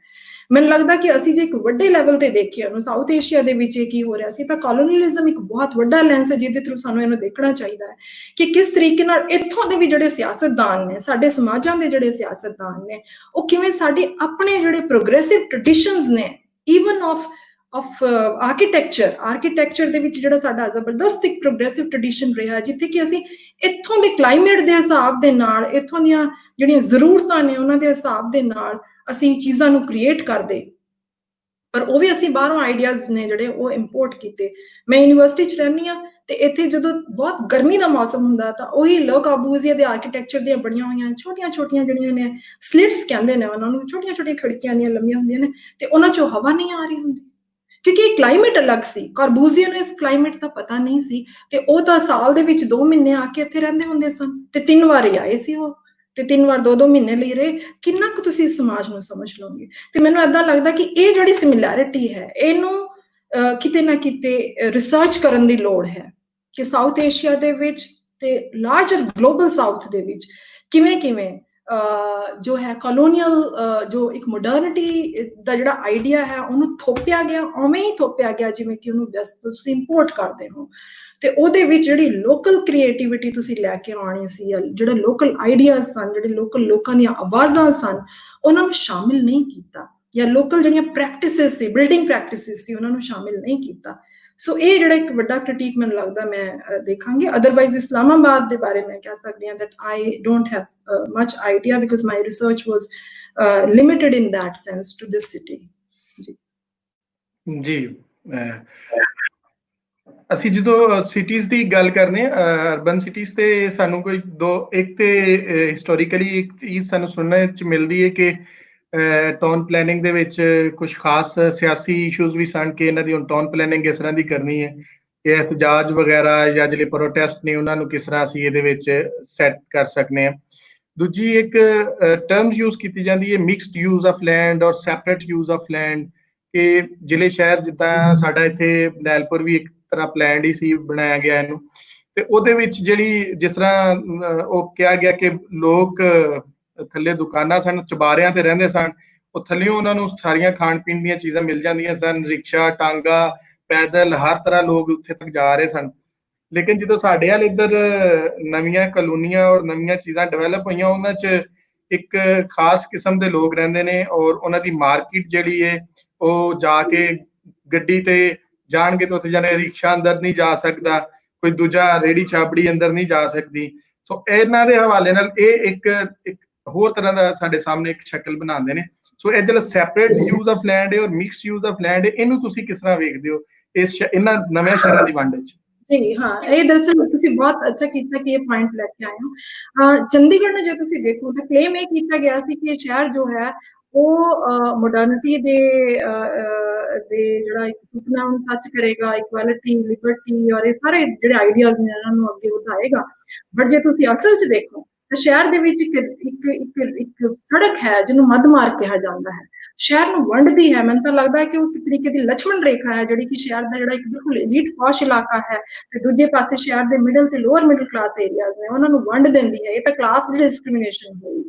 ਸੋ ਉਸ ਤੋਂ ਇਲਾਵਾ ਜਿਹੜਾ ਸਾਡਾ ਪੁਰਾਣਾ ਇੱਕ ਰਹਿਣ ਸਹਿਣ ਦਾ ਤਰੀਕਾ ਸੀ, ਜਿੱਥੇ ਕਿ ਆਰਗੈਨਿਕਲੀ ਜਿਹੜੇ ਸ਼ਹਿਰ ਡਿਵੈਲਪ ਹੁੰਦੇ ਸਨ, ਲੋਕਾਂ ਦੀਆਂ ਜ਼ਰੂਰਤਾਂ ਦੇ ਹਿਸਾਬ ਨਾਲ ਡਿਵੈਲਪ ਹੁੰਦੇ ਸਨ। ਸੋ ਉਹ ਜਿਹੜੀ ਚੀਜ਼ ਹੈ ਤੁਸੀਂ ਜਿਵੇਂ ਮੈਂਸ਼ਨ ਕਰ ਰਹੇ ਹੋ, ਉਹ ਇੱਥੇ ਬਿਲਕੁਲ ਨਜ਼ਰ ਅੰਦਾਜ਼ ਕਰ ਦਿੱਤੀ ਗਈ। ਹਾਲਾਂਕਿ ਮੈਂ ਇਹਦੇ ਵਿੱਚ ਇੱਕ ਗੱਲ ਹੋਰ ਐਡ ਕਰਾਂਗੀ ਜੋ ਕਿ ਮੈਨੂੰ ਲੱਗਦਾ ਕਿ ਦੇਖਣ ਵਾਲੀ ਗੱਲ ਹੈ। ਜੈਂਡਰ ਦੇ ਅਗਰ ਪੱਖੋਂ ਨੂੰ ਦੇਖਿਆ ਜਾਏ ਤਾਂ ਸ਼ਹਿਰ ਦੇ ਵਿੱਚ ਚੰਡੀਗੜ੍ਹ 'ਚ ਬਹੁਤ ਵੱਡੇ ਵੱਡੇ ਪਾਰਕਸ ਨੇ। ਇਹਦੀ ਪਲੈਨਿੰਗ ਦੇ ਵਿੱਚ ਜਿਹੜੇ ਪਾਰਕ ਨੇ ਉਹ ਬੜਾ ਇੰਟੈਗਰਲ ਪਾਰਟ ਹੈ ਤੇ ਕਿਤੇ ਨਾ ਕਿਤੇ ਜਦੋਂ ਅਸੀਂ ਇਹਨਾਂ ਪਾਰਕਾਂ ਦੇ ਵਿੱਚ ਜਾਂਦੇ ਹਾਂ ਤਾਂ ਮੈਂ ਦੇਖਦੀ ਹਾਂ ਕਿ 90 ਦੇ ਦਹਾਕਿਆਂ ਦੇ ਵਿੱਚ ਈਵਨ ਅਪਰ ਕਲਾਸ ਦੇ ਮੁੰਡੇ ਕੁੜੀਆਂ ਵੀ ਜਿਹੜੇ ਨੇ ਉਹ ਇਹਨਾਂ ਪਾਰਕਾਂ ਦੇ ਵਿੱਚ ਜਾ ਕੇ ਬੈਠਦੇ ਸਨ, ਉਹ ਇਕੱਠੇ ਮਿਲਦੇ ਜੁਲਦੇ ਸਨ। ਸੋ ਉਹ ਇੱਕ ਸਪੇਸਿਸ ਜਿਹੜੀਆਂ ਸਨ ਉਹ ਖੁੱਲੀਆਂ ਸਨ ਸਮਾਜ ਦੇ ਵਿੱਚ, ਜੋ ਕਿ ਟ੍ਰੈਡੀਸ਼ਨਲ ਸੁਸਾਇਟੀਜ਼ ਦੇ ਵਿੱਚ ਨਹੀਂ ਅਵੇਲੇਬਲ ਸੀ। ਪਾਰਕ ਇੱਕ ਬਿਲਕੁਲ ਇਸ ਤਰ੍ਹਾਂ ਦੀ ਸਪੇਸ ਜਿਹੜੀ ਕਿ ਪਬਲਿਕ ਸਪੇਸ ਹੈ। ਤਾਂ ਉਸ ਤਰੀਕੇ ਨਾਲ ਬਹੁਤ ਪੋਜ਼ਿਟਿਵ ਇਹ ਜਿਹੜੀਆਂ ਜੈਂਡਰ ਦੀਆਂ ਜਿਹੜੀਆਂ ਬਾਈਨਰੀਜ਼ ਨੇ, ਜਿਹੜੀਆਂ ਜੈਂਡਰ ਦੀਆਂ ਲਿਮਿਟੇਸ਼ਨਸ ਨੇ, ਪੈਟਰੀਆਰਕੀ ਦੀਆਂ ਲਿਮਿਟੇਸ਼ਨਸ ਨੇ, ਉਹਨਾਂ ਨੂੰ ਕੱਟਦਾ ਵੀ ਹੈ। ਮੈਂ ਇਹਦੇ 'ਚ ਇਹ ਵੀ ਸ਼ਾਮਿਲ ਕਰਨਾ ਚਾਹਾਂਗੀ ਕਿ ਉਹਨਾਂ ਲਿਮਿਟੇਸ਼ਨਸ ਨੇ ਕਿਤੇ ਨਾ ਕਿਤੇ ਆਰਕੀਟੈਕਚਰ ਨੇ ਜਾਂ ਦੀ ਪਲੈਨਿੰਗ ਨੇ ਉਹ ਕੱਟਿਆ ਵੀ ਹੈ, ਪਰ ਕਿਤੇ ਨਾ ਕਿਤੇ ਬਹੁਤ ਡੂੰਘੇ ਲੈਵਲ ਦੇ ਉੱਤੇ ਉਹਨਾਂ ਨੂੰ ਰਿਟੇਨ ਵੀ ਕੀਤਾ ਹੈ। ਜੇ ਤੁਸੀਂ ਇੱਥੋਂ ਦੀ ਕਿਚਨ ਦਾ ਡਿਜ਼ਾਈਨ ਦੇਖੋ, ਜਿਸ ਘਰ 'ਚ ਮੈਂ ਹੁਣ ਬੈਠੀ ਹਾਂ, ਬਿਲਕੁਲ ਪਿੱਛੇ ਜਾ ਕੇ ਕਿਚਨ ਬਣੀ ਹੋਈ ਹੈ। ਪੂਰੇ ਘਰ ਤੋਂ ਕੱਟੀ ਹੋਈ ਹੈ ਉਹ ਕਿਚਨ, ਕਿ ਜੋ ਖਾਣਾ ਬਣਾ ਰਹੀ ਹੈ ਅਕਸਰ ਹੀ ਬਣਾ ਰਹੀ ਹੁੰਦੀ ਹੈ, ਬਣਾ ਰਿਹਾ ਨਹੀਂ ਹੁੰਦਾ, ਤਾਂ ਉਹ ਬਿਲਕੁਲ ਕੱਟ ਕੇ ਲਹਿਦਾ ਕਿਤੇ ਕੋਨੇ ਦੇ ਵਿੱਚ ਜਾ ਕੇ ਉਹ ਆਪਣਾ ਹੀ ਕੰਮ ਕਰੇ। So it is not part of the large whatever is happening in the house, ਉਹਦਾ ਹਿੱਸਾ ਨਹੀਂ ਹੈ ਇਹ ਕਿ ਉਹ ਇੰਟਰੈਕਟਿਵ ਹੋ ਸਕੇ ਉਹ ਜਿਹੜਾ ਪ੍ਰੋਸੈਸ ਹੈ ਖਾਣਾ ਬਣਾਉਣ ਹੈ। ਸੋ ਇਸ ਤਰੀਕੇ ਨਾਲ ਮੈਨੂੰ ਲੱਗਦਾ ਜਿਹੜੀਆਂ ਛੋਟੀਆਂ ਛੋਟੀਆਂ ਚੀਜ਼ਾਂ ਨੇ ਇਹਨਾਂ ਦਾ ਧਿਆਨ ਨਹੀਂ ਦਿੱਤਾ ਗਿਆ ਤੇ ਬਿਲਕੁਲ ਜਿਹੜੀਆਂ ਕਮਿਊਨਿਟੀਜ਼ ਦਾ ਇਕੱਠੇ ਹੋਣਾ, ਕਮਿਊਨਿਟੀਜ਼ ਦੀ ਇੱਕ ਤਰੀਕੇ ਦੀ ਇੰਟਰੈਕਸ਼ਨ ਆਰਗੈਨਿਕਲੀ ਪੁਰਾਣੇ ਸ਼ਹਿਰਾਂ ਦੇ ਵਿੱਚ ਡਿਵੈਲਪ ਹੁੰਦੀ ਰਹੀ ਹੈ। ਹਾਲਾਂਕਿ ਉਹਨਾਂ ਦੇ ਵਿੱਚ ਐਗਰੀਗੇਸ਼ਨ ਵੀ ਬਹੁਤ ਰਹੇ ਨੇ ਭਾਈ ਸਾਹਿਬ, ਉਹਨਾਂ ਦੇ ਵਿੱਚ ਕਾਸਟ ਨੂੰ ਲੈ ਕੇ ਇਹ ਫਲਾਣੀ ਜਾਤ ਦਾ ਮਹੱਲਾ ਤੇ ਇਹ ਉਸ ਜਾਤ ਦਾ ਮਹੱਲਾ ਤੇ ਉਹਨਾਂ ਦੀਆਂ ਬਸਤੀਆਂ ਤੇ ਉਹਨਾਂ ਦੇ ਘਰ ਉਹ ਵੀ ਰਿਹਾ ਹੈ। ਸੋ ਇਸ ਸ਼ਹਿਰ ਦੇ ਵਿੱਚ, ਨਵੇਂ ਸ਼ਹਿਰ ਦੇ ਵਿੱਚ, ਮੇਰੀ ਆਪਣੀ ਰਿਸਰਚ ਦੇ ਵਿੱਚ ਇਹ ਆਇਆ ਹੈ ਸਾਹਮਣੇ ਕਿ ਉਹ ਪੁਰਾਣੀ ਜਿਹੜੀ ਸਪੇਸ ਦੀ ਸੈਗਰੀਗੇਸ਼ਨ ਹੈ ਉਹ ਤਾਂ ਨਹੀਂ ਰਹੀ ਕਿ ਉਹਨਾਂ ਦਾ ਮਹੱਲਾ ਹੈ ਤੇ ਇਹਨਾਂ ਦਾ ਮਹੱਲਾ ਹੈ। ਹਾਂ, ਕਲਾਸ ਦੇ ਆਧਾਰ ਦੇ ਉੱਤੇ ਜ਼ਰੂਰ ਹੈ, ਵਰਗ ਦੀ ਜਿਹਨੂੰ ਆਪਾਂ ਵੰਡ ਕਹੀਏ ਉਹਦੇ ਆਧਾਰ ਤੇ ਜ਼ਰੂਰ ਹੈ ਕਿ ਅਮੀਰਾਂ ਦੇ ਸੈਕਟਰ ਨੇ ਤੇ ਇਹ ਥੋੜੇ ਘੱਟ ਅਮੀਰਾਂ ਦੇ ਨੇ ਤੇ ਇਹ ਮਿਡਲ ਕਲਾਸ ਵਾਲਿਆਂ ਦੇ ਨੇ ਤੇ ਲੋਅਰ ਮਿਡਲ ਕਲਾਸ ਵਾਲਿਆਂ ਦੇ ਨੇ, ਇਹ ਵਿੱਚੋਂ ਸਲਮਸ ਨੇ।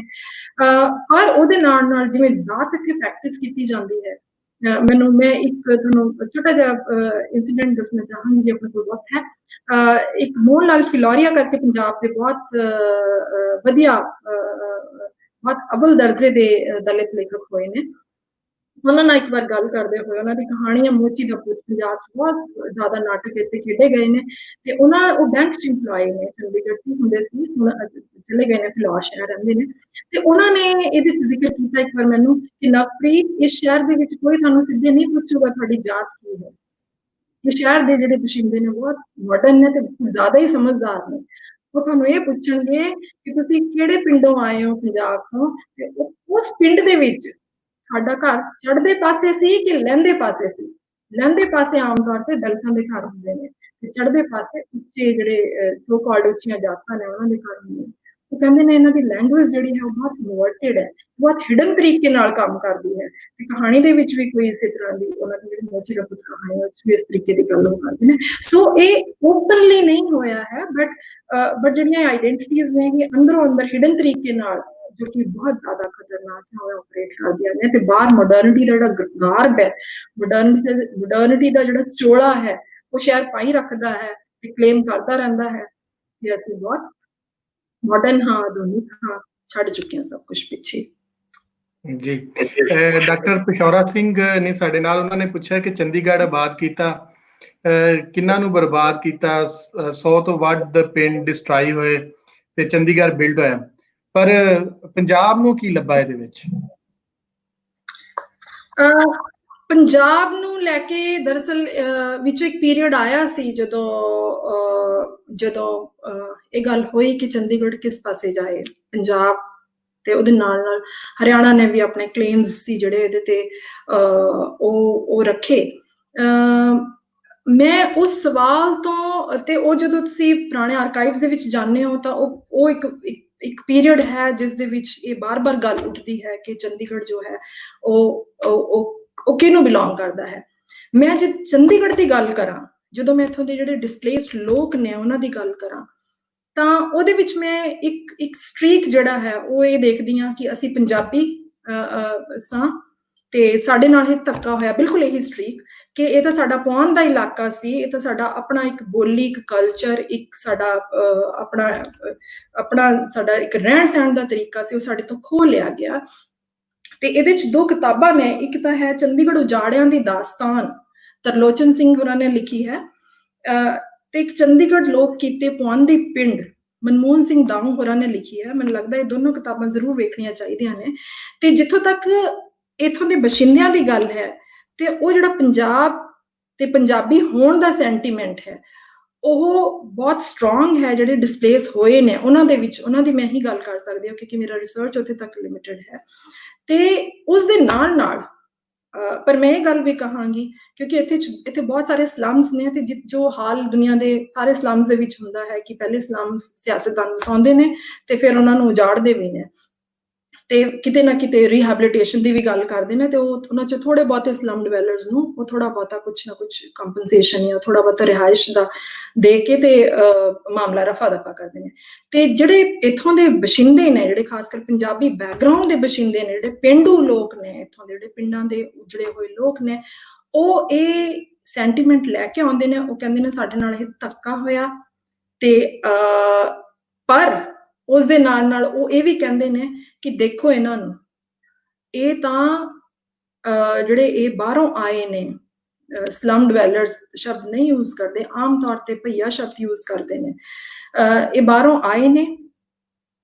ਤੇ ਇਹਨਾਂ ਨੂੰ ਸਰਕਾਰ ਬਸਾਉਂਦੀ ਵੀ ਹੈ, ਮੁੜ ਵਸੇਬਾ ਵੀ ਇਹਨਾਂ ਦਾ ਕਰਦੀ ਹੈ, ਰੀਹੈਬਿਲਿਟੇਟ ਵੀ ਕਰਦੀ ਹੈ। ਅਸੀਂ ਇੱਥੋਂ ਦੇ ਹੀ ਵਸ਼ਿੰਦੇ ਸੀ, ਸਾਨੂੰ ਉਜਾੜਿਆ ਗਿਆ ਤੇ ਉਸ ਤੋਂ ਬਾਅਦ ਸਾਨੂੰ ਕੁਝ ਨਹੀਂ ਦਿੱਤਾ ਗਿਆ। ਸੋ ਇਹ ਜਿਹੜਾ ਇਕਮੈਂਟ ਹੈ ਉਹ ਬਹੁਤ ਸਟਰੋਂਗ ਹੈ। ਤੇ ਪੰਜਾਬ ਨੂੰ ਇਹਦੇ ਚੋਂ ਕੀ ਲੱਭਾ, ਮੈਨੂੰ ਲੱਗਦਾ ਕਿ ਉਹ ਇੱਕ ਵੱਡਾ ਸਵਾਲ ਹੈ, ਇੱਕ ਪੋਲੀਟੀਕਲ ਸਵਾਲ ਹੈ, ਜਿਹਨੂੰ ਕਿ ਜਿਹੜਾ ਉਸ ਵੇਲੇ ਦੇ ਆਰਕਾਈਵਸ ਨੇ ਤੇ ਇਸ ਵੇਲੇ ਦੇ ਜਿਹੜੇ ਸੈਂਟੀਮੈਂਟਸ ਨੇ ਉਹਨਾਂ ਦੇ ਨਾਲ ਜੋੜ ਕੇ ਜ਼ਰੂਰ ਦੇਖਿਆ ਜਾਣਾ ਚਾਹੀਦਾ ਹੈ। ਬਿਲਕੁਲ ਜੀ। ਪ੍ਰੋਫੈਸਰ ਸੁਖਮਨੀ ਬੱਲ ਹੋਰਾਂ ਵੱਲੋਂ ਕੁਐਸਚਨ ਹੈ ਕਿ MS ਰੰਧਾਵਾ ਜੋ ਇੱਥੋਂ ਦੇ ਚੀਫ ਕਮਿਸ਼ਨਰ ਸੀ, ਉਹਨਾਂ ਦੀ ਕੰਟਰੀਬਿਊਸ਼ਨ ਬਾਰੇ ਦੱਸੋ। MS ਰੰਧਾਵਾ ਨੇ ਚੰਡੀਗੜ੍ਹ ਦੀ ਜਿਹੜੀ ਲਾਈਫ ਹੈ, ਖਾਸ ਕਰ ਇੱਥੋਂ ਦੀ ਜਿਹੜੀ ਕਲਚਰਲ ਲਾਈਫ ਹੈ, ਔਰ ਐਜ਼ ਐਨ ਐਡਮਿਨਿਸਟ੍ਰੇਟਰ ਬਹੁਤ ਜ਼ਬਰਦਸਤ ਰੋਲ ਅਦਾ ਕੀਤਾ। ਰੰਧਾਵਾ ਇੱਕ ਆਮ ਐਡਮਿਨਿਸਟ੍ਰੇਟਰ ਨਹੀਂ ਸਨ ਜਿਨ੍ਹਾਂ ਨੇ ਆਪਣੇ ਆਪ ਨੂੰ ਸੀਮਿਤ ਰੱਖਿਆ ਸਿਰਫ ਆਪਣੀ ਐਡਮਿਨਿਸਟ੍ਰੇਟਿਵ ਜਿਹੜੀਆਂ ਡਿਊਟੀਜ਼ ਨੇ ਉਹਨਾਂ ਤੱਕ। ਉਹਨਾਂ ਨੇ ਉਸ ਤੋਂ ਅੱਗੇ ਜਾ ਕੇ ਭਾਵੇਂ ਉਹ ਸ਼ਹਿਰ ਦੇ ਵਿੱਚ ਜਿਹੜਾ ਇੱਥੋਂ ਦਾ ਜੋ ਇਹ ਸ਼ਹਿਰ ਜਾਣਿਆ ਜਾਂਦਾ ਹੈ ਇਹਦੀ ਗ੍ਰੀਨਰੀ ਲਈ, ਇਹਦੇ ਵੱਖ-ਵੱਖ ਤਰ੍ਹਾਂ ਦੇ ਦਰਖਤਾਂ ਲਈ ਤੇ ਬੂਟਿਆਂ ਲਈ ਤੇ ਹਰ ਤਰ੍ਹਾਂ ਦੀ ਡਾਇਵਰਸਿਟੀ ਲਈ, ਤੇ ਉਹ ਜਿਹੜੀ ਡਾਇਵਰਸਿਟੀ ਹੈ ਉਹਦੇ ਵਿੱਚ ਰੰਧਾਵਾ ਸਾਹਿਬ ਦਾ ਬਹੁਤ ਜ਼ਬਰਦਸਤ ਇੱਕ ਯੋਗਦਾਨ ਰਿਹਾ ਹੈ। ਦੂਜਾ ਇੱਥੋਂ ਦੀ ਕਲਚਰਲ ਲਾਈਫ ਜਿਹੜੀ ਹੈ ਉਹਦੇ ਵਿੱਚ ਰੰਧਾਵਾ ਸਾਹਿਬ ਜੋ ਉਹਨਾਂ ਨੇ ਇੰਟਰਸਟ ਲਿੱਤਾ, ਭਾਵੇਂ ਉਹ ਮਿਊਜ਼ੀਅਮਸ ਹੋਣ, ਭਾਵੇਂ ਉਹ ਆਰਟ ਗੈਲਰੀਜ਼ ਹੋਣ, ਭਾਵੇਂ ਇੱਥੇ ਦਾ ਜਿਹੜੀ ਥੀਏਟਰ ਦੀ ਜੋ ਪਰੰਪਰਾ ਹੈ ਉਹਨੂੰ ਇਸਟੈਬਲਿਸ਼ ਕਰਨ 'ਚ, ਇਹ ਬਿਲਕੁਲ ਨਵਾਂ ਸ਼ਹਿਰ ਸੀ। ਇਹਦੇ ਕੋਲ ਆਪਣਾ ਕੋਈ ਪੁਰਾਣੀ ਏਦਾਂ ਦੀ ਵਿਰਾਸਤ ਨਹੀਂ ਸੀ ਜੋ ਚੱਲੀ ਆ ਰਹੀ ਹੋਏ। ਸੋ ਰੰਧਾਵਾ ਸਾਹਿਬ ਦਾ ਕੰਟਰੀਬਿਊਸ਼ਨ ਇਹਦੇ 'ਚ ਬਿਲਕੁਲ ਜੋੜਨਾ ਹੋਏਗਾ। ਜਦੋਂ ਚੰਡੀਗੜ੍ਹ ਦੀ ਗੱਲ ਹੋਏਗੀ ਤਾਂ ਮੈਨੂੰ ਲੱਗਦਾ ਕਿ ਉਹ ਰੰਧਾਵਾ ਸਾਹਿਬ ਦੇ ਕੰਟਰੀਬਿਊਸ਼ਨ ਤੋਂ ਬਿਨਾਂ ਨਹੀਂ ਹੋ ਸਕਦੀ। ਬਿਲਕੁਲ जी, प्रोफैसर सुखदेव सोल होरां वालों क्वेश्चन है वे, उन्होंने कहा कि प्लीज सरदार बलदेव सिंह होरां ते भी गल होनी चाहिए ਜਿਹੜੇ डिफेंस मिनिस्टर सन और ਉਹਨਾਂ ਦਾ ਇੱਥੇ ਇਲਾਕਾ ਸੀ ਤੇ ਉਹਨਾਂ ਦੀ ਤਰਫੋਂ ਆਈਡੀਆ ਸੀ। ਪਲੀਜ਼ ਉਹਨਾਂ ਦੇ ਹਵਾਲੇ ਨਾਲ ਕੋਈ ਗੱਲ ਸਾਂਝੀ। ਜੀ ਮੈਂ ਉਹਨਾਂ ਆਰਕਾਈਵਸ ਦੇ ਵਿੱਚ ਬਹੁਤ ਜ਼ਿਆਦਾ ਨਹੀਂ ਗਈ, ਨਾ ਮੈਨੂੰ ਉਹ ਆਰਕਾਈਵਸ ਲੱਭੇ ਨੇ। ਮੈਂ ਕੋਸ਼ਿਸ਼ ਕੀਤੀ ਦੇਖਣ ਦੀ,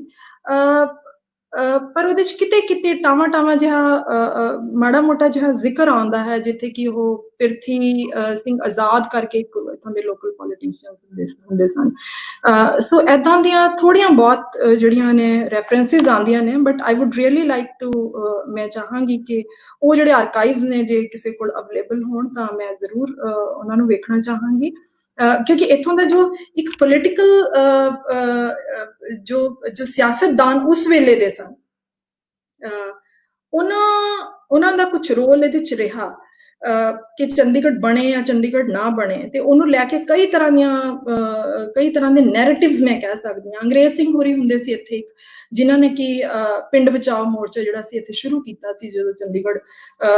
ਉਜੜ ਰਿਹਾ ਸੀ, ਤਾਂ ਉਹਨਾਂ ਦੇ ਉਹ ਆਪਣੇ ਫਾਦਰ ਸਾਹਿਬ ਨਾਲ ਜਾਂਦੇ ਹੁੰਦੇ ਸੀ, ਤੇ ਉਸ ਤੋਂ ਬਾਅਦ ਵੀ ਬਹੁਤ ਲੰਬੇ ਟਾਈਮ ਤੱਕ ਉਹ ਇਹਦੇ ਵਿੱਚ ਐਕਟਿਵ ਰਹੇ, ਤੇ ਬਾਅਦ ਚੋਂ ਕੰਪਨਸੇਸ਼ਨ ਵਗੈਰਾ ਵਾਲੇ ਜਿਹੜੇ ਕੇਸਿਸ ਨੇ ਉਹਨਾਂ ਦੇ ਵਿੱਚ ਵੀ ਉਹਨਾਂ ਦਾ ਬਹੁਤ ਜ਼ਬਰਦਸਤ ਯੋਗਦਾਨ ਰਿਹਾ। ਹੁਣ ਉਹ ਨਹੀਂ ਰਹੇ, ਪਰ ਜਦੋਂ ਸਨ ਤਾਂ ਉਦੋਂ ਕੁਝ ਸਾਲ ਪਹਿਲਾਂ ਮੈਂ ਉਹਨਾਂ ਨੂੰ ਇੰਟਰਵਿਊ ਕੀਤਾ ਸੀ, ਉਹਦੇ ਵਿੱਚ ਉਹ ਜ਼ਿਕਰ ਕਰਦੇ ਨੇ ਕਿਤੇ ਇਹ ਸਭ ਕੁਛ ਦਾ, ਪਰ ਇਹਦੇ ਵਾਸਤੇ ਕੋਈ ਬਹੁਤ ਪੁਖਤਾ ਮੈਨੂੰ ਆਰਕਾਈਵਸ ਨਹੀਂ ਲੱਭੇ ਜਿੱਥੋਂ ਕਿ ਮੈਂ ਇੱਥੋਂ ਦੀ ਜਿਹੜੀ ਸੋਲਿਡ ਇੱਕ ਪੋਲੀਟੀਕਲ ਜੋ ਸਿਆਸਤਦਾਨਾਂ ਦੀ, ਨਹਿਰੂ ਜਾਂ ਇਹ ਜਿਹੜਾ ਵੱਡੇ ਨੈਰੇਟਿਵਸ ਨੇ, ਉਸ ਤੋਂ ਇਲਾਵਾ ਜਿਹੜੇ ਲੋਕਲ ਸਿਆਸਤਦਾਨ ਨੇ ਉਹਨਾਂ ਦੇ ਰੋਲ ਬਾਰੇ ਮੈਨੂੰ ਕੁਝ ਖਾਸ ਜਿਹੜੀ ਹੈ ਇਨਫੋਰਮੇਸ਼ਨ ਉਹ ਨਹੀਂ ਹੁੰਦੀ। ਸੋ ਮੇਰਾ ਜਿਹੜਾ ਕੰਮ ਹੈ ਉਹ ਲੋਕਾਂ ਦੇ ਆਰਕਾਈਵਸ, ਲੋਕਾਂ ਦੇ ਜਿਹੜੇ ਨੈਰੇਟਿਵਸ ਨੇ, ਆਰਕਾਈਵਸ ਨੈਰੇਟਿਵਸ ਨੇ, ਜਿਹੜੇ ਓਰਲ ਨੈਰੇਟਿਵਸ ਨੇ, ਉਹਨਾਂ ਦੇ ਉੱਤੇ ਜ਼ਿਆਦਾ ਬੇਸਡ ਹੈ, ਬਟ ਡੈਫੀਨੇਟਲੀ ਮੈਂ ਦੇਖਣਾ ਚਾਹਾਂਗੀ। ਜੀ, ਅਸੀਂ ਜਦੋਂ ਵੀ ਕਿਸੇ ਸ਼ਹਿਰ ਦਾ ਗੱਲਬਾਤ ਕਰਨੇ ਆ ਉਹਦੇ ਵਿੱਚ ਅਸੀਂ ਇੱਕ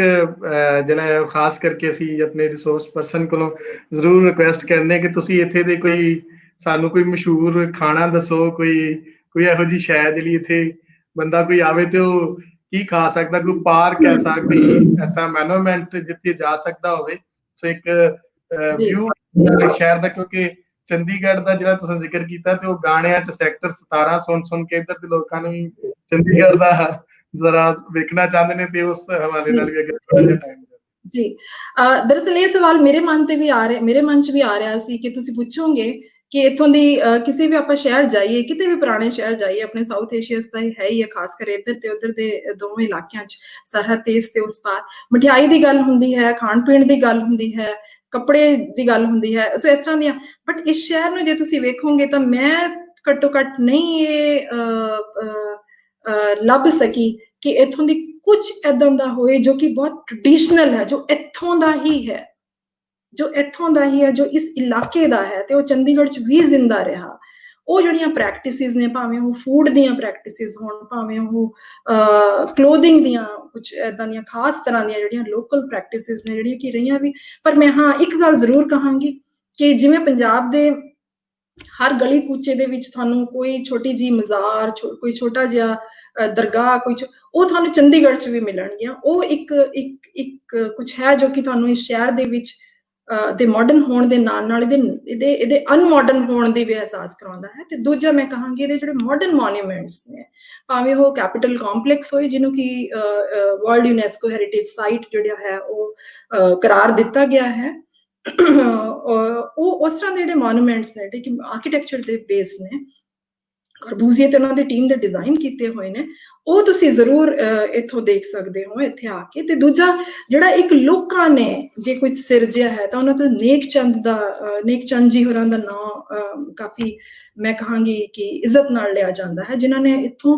ਆਪ ਆਪਣੇ ਉਪਰਾਲੇ ਨਾਲ, ਆਪਣੀ ਮਿਹਨਤ ਨਾਲ ਇੱਥੇ ਇੱਕ ਬਹੁਤ ਵੱਖਰੀ ਕਿਸਮ ਦਾ ਗਾਰਡਨ, ਜਿਹਨੂੰ ਰੌਕ ਗਾਰਡਨ ਕਿਹਾ ਜਾਂਦਾ ਹੈ, ਇੱਥੋਂ ਦੇ ਜਿਹੜੇ ਲੋਕਲ ਡਿਸਕਾਰਡਡ ਸਮਾਨ ਹੁੰਦਾ ਸੀ ਜਦੋਂ ਚੰਡੀਗੜ੍ਹ ਬਣ ਰਿਹਾ ਸੀ ਤਾਂ ਉਹਨੂੰ ਆਪਣੇ ਸਾਈਕਲ ਤੇ ਉਹ ਇਕੱਠਾ ਕਰਦੇ ਸਨ, ਤੇ ਇੱਥੋਂ ਜਿਹੜੇ ਬਿਲਕੁਲ ਬਿਆਬਾਨ ਖਾਲੀ ਇਲਾਕੇ ਸਨ ਉੱਥੇ ਜਾ ਕੇ ਉਹਨੂੰ ਐਸਟੈਬਲਿਸ਼ ਕਰਦੇ ਸਨ। ਤੇ ਉਹਨਾਂ ਨੇ ਬਹੁਤ ਜ਼ਬਰਦਸਤ ਤਰੀਕੇ ਦਾ ਤੁਸੀਂ ਕਹਿ ਲਓ ਕਿ ਆਰਟ ਜਿਹੜੀ ਹੈ ਉਹ ਕ੍ਰੀਏਟ ਕੀਤੀ ਹੈ, ਇੱਕ ਨਵੀਂ ਕਿਸਮ ਦੀ ਆਰਟ ਹੈ ਜਿਹਦੇ ਤੇ ਲੋਕਾਂ ਨੇ ਰਿਸਰਚ ਵੀ ਕੀਤੀ ਹੈ ਤੇ ਦੁਨੀਆ ਦੇ ਵਿੱਚ ਇਹਨੂੰ ਰੈਪਲੀਕੇਟ ਵੀ ਕਰਨ ਦੀਆਂ ਕੋਸ਼ਿਸ਼ਾਂ ਹੋਈਆਂ ਹਨ।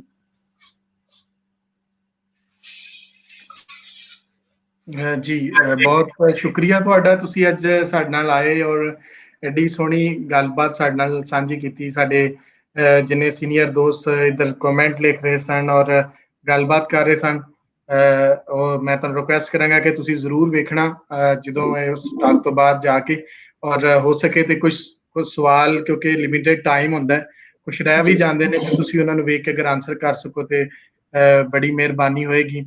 ਗੱਲ ਕਰਦੇ ਹਾਂ ਤੁਹਾਡੇ ਨਾਲ, ਮੈਂ ਇੱਕ ਗੱਲ ਵੀ ਕਰਦਾ ਜਾਵਾਂ ਕਿ ਜਦੋਂ ਤੁਸੀਂ ਸਾਰੀ ਗੱਲਬਾਤ ਦੱਸ ਰਹੇ ਸੋ ਕਿ ਨਵੇਂ ਸ਼ਹਿਰ ਵਸੇ ਦੇ ਇਹਨਾਂ ਦੇ ਵਿੱਚ ਇਹ ਚੀਜ਼ਾਂ ਨਹੀਂ ਸਨ, ਤੇ ਖਾਣ ਪੀਣ ਦੇ ਹਵਾਲੇ ਨਾਲ ਤੁਸੀਂ ਗੱਲ ਕੀਤੀ ਤੇ ਉੱਥੇ ਦੀ ਮਸ਼ਹੂਰ ਚੀਜ਼ਾਂ, ਤੇ ਮੈਨੂੰ ਬਿਲਕੁਲ ਏਦਾਂ ਹੀ ਲੱਗ ਰਿਹਾ ਸੀ ਜਿੱਦਾਂ ਤੁਸੀਂ ਇਸਲਾਮਾਬਾਦ ਦੀ ਗੱਲ ਕਰ ਰਹੇ ਹੋ, ਉੱਥੇ ਵੀ ਖਾਣ ਨੂੰ ਕੁਛ ਨਹੀਂ ਲੱਭਦਾ,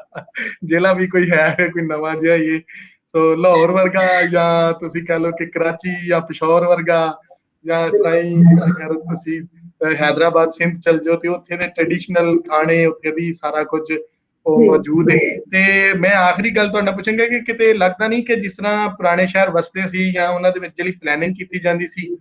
ਉਹਦੇ ਵਿੱਚ ਇਸ ਤਰ੍ਹਾਂ ਦੀ ਜਿਹੜੀ ਬਿਲਕੁਲ ਪਾਰਟ ਕਰਕੇ ਬਿਲਕੁਲ ਤੁਹਾਡਾ ਸੈਕਟਰ ਪੁੱਛ ਕੇ ਤੁਹਾਡੀ ਦੱਸਣ ਕਿ ਤੁਸੀਂ ਕੌਣ ਹੋ, ਜਾਂ ਇਸ ਤਰ੍ਹਾਂ ਲਾਈਕ ਇੱਥੇ ਸਾਡੇ ਲੈਲਪੁਰ ਦੇ ਵਿੱਚ ਕ੍ਰਿਸੈਂਟ ਮਾਡਲ ਸਕੂਲ ਸੀ, ਪਾਕਿਸਤਾਨ ਮਾਡਲ ਸਕੂਲ ਹੁੰਦਾ ਸੀ, ਇਸ ਤਰ੍ਹਾਂ ਹੀ ਵੱਡੇ ਸਕੂਲ ਸਨ, ਗੌਰਮੈਂਟ ਕਾਲਜ ਅੱਜ ਕੱਲ੍ਹ GC ਯੂਨੀਵਰਸਿਟੀ ਹੈ, ਤੇ ਇੱਥੇ ਹੀ ਸਾਰੇ ਲੋਕੀ ਪੜ੍ਹਦੇ ਹੁੰਦੇ ਸਨ। ਬਟ ਕੁਛ ਅਰਸੇ ਤੋਂ ਜਿਹੜੀ ਇੱਕ ਖਾਸ ਕਲਾਸ ਹੈ ਜਿਹੜੀ ਹੁਣ ਕਨਾਲ ਰੋਡ ਵਾਲੀ ਸਾਈਡ ਤੇ ਰਹਿੰਦੀ ਹੈ ਜਾਂ ਉਹਨੇ ਮੁਖਤਲਿਫ ਕਲੋਨੀਜ਼ ਚਲ ਗਈ ਹੈ, ਉਹਨਾਂ ਦੇ ਬਾਲ ਹੁਣ ਉਹਨਾਂ ਸਕੂਲਾਂ ਕਾਲਜਾਂ 'ਚ ਨਹੀਂ ਪੜ੍ਹਦੇ, ਪਹਿਲੋਂ ਇੱਥੇ ਸਾਰਿਆਂ ਦੇ ਇਕੱਠੇ ਪੜ੍ਹਦੇ ਸਨ, ਤੇ ਉਹ ਇਸ ਤਰ੍ਹਾਂ ਲੱਗਦਾ ਸੀ ਕਿ ਸੁਸਾਇਟੀ ਇੱਕ ਦੂਜੇ ਨਾਲ ਜੁੜੀ ਹੈ। ਹੁਣ ਤੇ ਰਿੰਗ ਰੋਡ ਥਾਣੀ ਆਉਂਦੇ ਨੇ, ਉਹ ਸ਼ਹਿਰ ਉਹ ਚੋਂ ਵੀ ਨਹੀਂ ਗੁਜ਼ਰਦੇ, ਰਿੰਗ ਰੋਡ ਥਾਣੀ ਆਉਂਦੇ ਨੇ ਤੇ ਬਾਹਰ ਹੀ ਜਾਂਦੇ ਨੇ, ਉੱਥੇ ਹੀ ਉਹਨਾਂ ਦਾ ਘਰ ਹੈ ਔਰ ਉਹਦੇ ਲਾਗੇ ਕਿਧਰੇ ਸਕੂਲ ਹੈ, ਔਰ ਉਹ ਸਕੂਲਾਂ ਦੇ ਨਾਂ ਜਿਹੜੇ ਨੇ ਏਡੇ ਔਖੇ ਔਖੇ ਰੱਖੇ ਨੇ, ਉਹ ਕਿਸੇ ਨੂੰ ਆਉਂਦੇ ਵੀ ਨਹੀਂ, ਤੇ 70% ਲੋਕ ਜਿਹੜੇ ਨੇ ਉਹ ਪੁਰਾਣਿਆਂ ਸਕੂਲਾਂ 'ਚ ਹੀ ਅਜੇ ਪੜ੍ਹਦੇ ਨੇ। ਸੋ ਇਹ ਇੱਕ ਤਰ੍ਹਾਂ ਦੀ ਵੰਡ ਜਿਹੜੀ ਹੈ ਨਾ ਇਸ ਦੇ ਵਿੱਚ ਨਵੇਂ ਚਾਹੀ, ਤਾਂ ਮੈਨੂੰ ਤਾਂ ਕਿਤੇ ਕਿਤੇ ਲੱਗਦਾ ਕਿ ਕੈਪੀਟਲਿਜ਼ਮ ਦੀ ਵੀ ਇੱਕ ਨਵੀਂ ਜਕੜਬੰਦੀ ਹੈ। ਬਿਲਕੁਲ ਬਿਲਕੁਲ, ਮੇਰੇ ਕੋਲ ਵਕਤ ਹੈ ਤਾਂ ਗੱਲ ਉਹ ਜੋੜਨਾ ਚਾਹਾਂਗੀ। ਜੀ ਜ਼ਰੂਰ, ਗੱਲ ਤੁਸੀਂ ਕਰੋ, ਵਕਤ ਹੈ, ਬਿਲਕੁਲ ਕਰੋ। ਕਿਉਂਕਿ ਮੈਂ ਆਰਕੀਟੈਕਚਰ ਦੇ ਹਵਾਲੇ ਨਾਲ ਹੀ ਫਿਰ ਗੱਲ ਕਰਾਂਗੀ ਕਿ ਕਿਵੇਂ ਜੋ ਨਵਾਂ ਵਕਤ ਹੈ ਉਹਦੇ ਵਿੱਚ ਨਵੀਆਂ ਚੀਜ਼ਾਂ ਜਿਹੜੀਆਂ ਨੇ ਉਹ ਜਾਂ ਤਾਂ ਘੜੀਆਂ ਜਾ ਰਹੀਆਂ ਨੇ ਜਾਂ ਖਤਮ ਕੀਤੀਆਂ ਜਾ ਰਹੀਆਂ ਨੇ। ਇਹਦੇ ਵਿੱਚ ਨਿਓ ਲਿਬਰਲ ਜਿਹੜੀ ਪੋਲਿਟਿਕਸ ਹੈ ਉਹਦਾ ਜ਼ਬਰਦਸਤ ਰੋਲ ਰਿਹਾ ਹੈ। ਸੋ ਮੈਂ ਆਪਣੇ ਰਿਸਰਚ ਦੇ ਵਿੱਚ ਜਿਹੜੀ ਮੇਰੀ ਕਿਤਾਬ ਆਉਣ ਵਾਲੀ ਹੈ ਉਹਦੇ ਵਿੱਚ ਇੱਕ ਜਗ੍ਹਾ ਜ਼ਿਕਰ ਕਰਦੀ ਹਾਂ ਕਿ ਕਿਵੇਂ ਇੱਥੇ ਪਹਿਲੇ ਪ੍ਰੋਟੈਸਟ ਦਾ ਜਿਹੜਾ ਜੋ ਉੱਥੇ ਹੋ ਰਿਹਾ ਹੈ, ਭਾਵੇਂ ਸਕੂਲ ਐਜੂਕੇਸ਼ਨ ਹੋਏ ਜਾਂ ਭਾਵੇਂ ਹੈਲਥ ਸਿਸਟਮ ਹੋਏ, ਇੱਥੇ ਵੀ ਉਹੀ ਹੋ ਰਿਹਾ ਹੈ, ਪੂਰੀ ਦੁਨੀਆ ਦੇ ਵਿੱਚ ਉਹ ਹੋ ਰਿਹਾ ਹੈ। ਪਰ ਇੱਥੇ ਖਾਸ ਤੌਰ ਤੇ ਇਸ ਕੰਟੈਕਸਟ ਦੇ ਵਿੱਚ ਮੈਂ ਗੱਲ ਕਰਨਾ ਚਾਹਾਂਗੀ ਕਿ ਪਹਿਲੇ ਇੱਥੇ ਇੱਕ ਮਟਕਾ ਚੌਕ ਹੈ ਸੈਕਟਰ 17 ਦੇ ਵਿੱਚ, ਉਹ ਪ੍ਰੋਟੈਸਟ ਦੀ ਜਗ੍ਹਾ ਹੁੰਦੀ ਸੀ। ਕਿਸਾਨ ਆਉਂਦੇ ਸੀ ਪੰਜਾਬ ਤੋਂ ਤੇ ਜ਼ਬਰਦਸਤ ਤਰੀਕੇ ਦੇ ਪ੍ਰੋਟੈਸਟ ਹੁੰਦੇ ਸਨ। 1990 ਦੇ ਮੈਂ ਆਰਕਾਈਵ ਦੇਖ ਰਹੀ ਸੀ ਤੇ ਉਹਦੇ ਵਿੱਚ ਮਤਲਬ ਕਿਸਾਨ ਆ ਕੇ ਪੂਰੀ ਘੇਰਾਬੰਦੀ ਕਰ ਲੈਂਦੇ ਸਨ ਇਸੇ ਸ਼ਹਿਰ ਦੇ ਇੱਥੇ ਬਿਲਕੁਲ ਸੈਂਟਰ ਜੇ ਦੇ ਵਿੱਚ, ਉਹ ਆਪਣਾ ਜਮਾਵੜਾ ਜਿਹੜਾ ਹੈ ਉਹ ਲਾ ਲੈਂਦੇ ਹੁੰਦੇ ਸਨ ਤੇ ਇੱਥੇ ਅੰਦੋਲਨ ਚੱਲਦੇ ਹੁੰਦੇ ਸਨ। ਫਿਰ ਜਿਵੇਂ ਜਿਵੇਂ ਵਕਤ ਗੁਜ਼ਰਿਆ ਤਾਂ ਸਰਕਾਰ ਜੋ ਰਜੀਮ ਹੈ, ਜੋ ਪੋਲੀਟੀਕਲ ਰਜੀਮ ਹੈ, ਉਹ ਕਿਵੇਂ ਸਪੇਸ ਨੂੰ ਰੀਆਰਡਰ ਕਰਦਾ ਹੈ, ਇਹਦੇ ਪਿੱਛੇ ਆਪਣੀ ਇੱਕ ਪੋਲਿਟਿਕਸ ਹੁੰਦੀ ਹੈ। ਜੇ ਹੁਣ ਤੁਸੀਂ ਜਾਓਗੇ ਤਾਂ ਪਹਿਲਾਂ ਉੱਥੇ ਇੱਕ ਬਹੁਤ ਪਹਿਲਾਂ ਮਿੱਟੀ ਦੇ ਮਟਕੇ ਜੇ ਹੁੰਦੇ ਸੀ, ਇਸ ਕਰਕੇ ਉਹ ਇੰਸਟਾਲ ਕੀਤੇ ਹੁੰਦੇ ਸੀ। ਇੱਕ ਚੌਂਕ ਹੈ ਤੇ ਉਹ ਮਟਕਿਆਂ 'ਚ ਹਮੇਸ਼ਾ ਪਾਣੀ ਆਉਂਦਾ ਰਹਿੰਦਾ ਹੁੰਦਾ ਸੀ, ਪਾਣੀ ਗਿਰਦਾ ਸੀ, ਇੱਕ ਵਾਟਰ ਫੀਚਰ ਕਹਿ ਲਓ ਤੁਸੀਂ ਉਹ ਸੀ। ਤੇ ਉਹ ਮਟਕਾ ਚੌਕ ਹੋਰ ਕਿਸੇ ਚੀਜ਼ ਲਈ ਇੰਪੋਰਟੈਂਟ ਨਹੀਂ ਸੀ, ਉਹ ਪ੍ਰੋਟੈਸਟ ਲਈ ਇੰਪੋਰਟੈਂਟ ਹੁੰਦਾ ਸੀ। ਮਟਕਾ ਚੌਕ ਤੇ ਬਹੁਤ ਸਾਰੇ ਪ੍ਰੋਟੈਸਟ ਹੁੰਦੇ ਰਹਿੰਦੇ ਸਨ। ਫਿਰ ਜਿਹੜਾ ਰਜੀਮ ਹੈ ਉਹਨੇ ਇਹ ਸੋਚਿਆ, ਨਿਓ ਲਿਬਰਲ ਜਿਵੇਂ ਇਰਾ ਆਈ, ਤੇ ਉਹਨਾਂ ਨੇ ਕਿਹਾ ਕਿ ਪ੍ਰੋਟੈਸਟ ਦੀ ਜਿਹੜੀ ਸਾਈਟ ਹੈ ਤੁਹਾਨੂੰ ਅਸੀਂ ਅਲਾਟ ਕਰ ਦਿੰਨੇ ਆ। ਤੁਸੀਂ ਹੁਣ ਜਿਹੜੇ ਵੀ ਪੰਜਾਬ ਤੋਂ ਸਰਕਾਰੀ ਸਕੂਲਾਂ ਦੇ ਟੀਚਰ ਨੇ ਉਹ ਆਪਣੀਆਂ ਸੈਲਰੀਜ਼ ਨੂੰ ਲੈ ਕੇ, ਜਾਂ ਹੈਲਥ ਵਰਕਰਸ ਨੇ, ਜਾਂ ਹੋਰ ਜਿੰਨੇ ਵੀ ਜਿਹੜੇ ਦਬੇ ਕੁਚਲੇ ਜਿਹੜੇ ਸੈਕਸ਼ਨਸ ਨੇ ਸਮਾਜ ਦੇ, ਜਦੋਂ ਉਹ ਆਉਂਦੇ ਨੇ, ਕਿਉਂਕਿ Chandigarh is the seat of both the governments, ਦੋਵੇਂ ਜਿਹੜੀਆਂ ਸਰਕਾਰਾਂ ਨੇ ਪੰਜਾਬ ਹਰਿਆਣੇ ਦੀ ਉਹਨਾਂ ਦੀ ਸੀਟ ਹੈ ਇਹ, ਤੇ ਇੱਥੇ ਹੀ ਆ ਕੇ ਆਪਣੇ ਪ੍ਰੋਟੈਸਟ ਦਰਜ ਕਰਦੇ ਸਨ। ਤੇ ਹੁਣ ਉਹਨਾਂ ਨੇ ਕਿਹਾ ਕਿ ਤੁਹਾਡਾ ਜਿਹੜਾ ਪ੍ਰੋਟੈਸਟ ਦੀ ਸਾਈਟ ਹੈ ਨਾ, ਉਹ ਬਿਲਕੁਲ ਕੋਣੇ ਜਿਹੇ ਦੇ ਵਿੱਚ, ਸ਼ਹਿਰ ਦਾ ਜਿਹੜਾ ਇੱਕ 25 ਸੈਕਟਰ ਹੈ ਉਹਦੇ ਚ ਇੱਕ ਸ਼ਮਸ਼ਾਨ ਘਾਟ ਹੈ, ਉਹਦੇ ਨਾਲ ਇੱਕ ਖੁੱਲਾ ਜਿਹਾ ਗਰਾਊਂਡ ਪਿਆ ਜਿਸ ਸੜਕ ਤੋਂ, ਤੇ ਨਾਲ ਹੀ ਇੱਕ ਸਲਮ ਵੀ ਹੈ ਜਿੱਥੇ ਬਹੁਤ ਟਾਵੇਂ, ਕੋਈ ਬਹੁਤ ਘੱਟ ਲੋਕ ਉਧਰੋਂ ਦੀ ਗੁਜ਼ਰਦੇ ਨੇ, ਤੁਹਾਨੂੰ ਉੱਥੇ ਤੁਹਾਡੀ ਪ੍ਰੋਟੈਸਟ ਦੀ ਸਾਈਟ ਜਿਹੜੀ ਹੈ ਉਹ ਅਲਾਟ ਕਰ ਦਿੰਦੇ ਆ, ਤੁਸੀਂ ਇੱਥੇ ਬੈਠੋ ਤੇ ਇੱਥੇ ਕੋਣੇ ਦੇ ਵਿੱਚ ਆਪਣੇ ਪ੍ਰੋਟੈਸਟ ਕਰੋ, ਸ਼ਹਿਰੀਆਂ ਨੂੰ ਕੋਈ ਦਿੱਕਤ ਨਹੀਂ ਹੋਣੀ ਚਾਹੀਦੀ ਹੈ, ਸ਼ਹਿਰ ਨੂੰ ਕੋਈ ਦਿੱਕਤ ਨਹੀਂ ਹੋਣੀ ਚਾਹੀਦੀ ਹੈ। ਸੋ ਇਹ ਜਿਹੜਾ ਨਿਓ ਲਿਬਰਲ ਜਿਹੜਾ ਵਤਾਰਾ ਹੈ ਉਹ ਇਸੇ ਤਰੀਕੇ ਨਾਲ ਵਰਤ ਰਿਹਾ ਹੈ। ਤੇ ਇੱਥੇ ਮੈਂ ਇੱਕ ਗੱਲ ਹੋਰ ਕਹਾਂਗੀ, ਕਰਬੂਜ਼ੀਏ ਨੇ ਜਦੋਂ ਡਿਜ਼ਾਈਨ ਕੀਤਾ ਸਪੇਸ, ਤਾਂ ਉਹਨੇ ਲੋਕਾਂ, ਜਿਹੜੇ ਪੁਰਾਣੇ ਸ਼ਹਿਰ ਹੁੰਦੇ ਸਨ ਜਿਵੇਂ ਗ੍ਰੀਕ ਸਿਟੀਜ਼ ਸਨ, ਉਹਨਾਂ ਦੇ ਵਿੱਚ ਇੱਕ ਸਪੇਸ ਹੁੰਦੀ ਸੀ ਸ਼ਹਿਰ ਦੇ ਸੈਂਟਰ ਦੇ ਵਿੱਚ, ਜਿਹੜੀ ਜਿੱਥੇ ਕਿ ਲੋਕ ਇਕੱਠੇ ਹੁੰਦੇ ਸਨ, ਰਿਫਲੈਕਟ ਕਰਦੇ ਸਨ ਪੋਲੀਟੀਕਲ ਡਿਬੇਟਸ ਨੇ, ਜੋ ਵੀ ਹੈ ਉਹ ਸਾਰਾ ਕੁਝ ਉੱਥੇ ਹੁੰਦਾ ਸੀ। ਤੇ ਕਰਬੂਜ਼ੀਏ ਨੇ ਦਰਅਸਲ ਇੱਕ ਬਹੁਤ ਛੋਟਾ ਜਿਹਾ ਨੂੰ ਡਿਚ ਆਫ ਕੰਸੀਡਰੇਸ਼ਨ ਕਿਹਾ ਜਾਂਦਾ, ਇੱਕ ਛੋਟਾ ਜਿਹਾ ਇੱਕ ਆਰਕੀਟੈਕਚਰਲ ਪੀਸ ਜਿਹੜਾ ਹੈ ਉਹ, ਜੇ ਤੁਸੀਂ ਨੂੰ ਵਿਜ਼ਿਟ ਕਰੋ ਤਾਂ ਤੁਸੀਂ ਦੇਖੋ ਕਿ ਉਹ ਵਾਕਈ ਇੱਕ ਡਿਚ ਹੈ, ਇੱਕ ਛੋਟਾ ਜਿਹਾ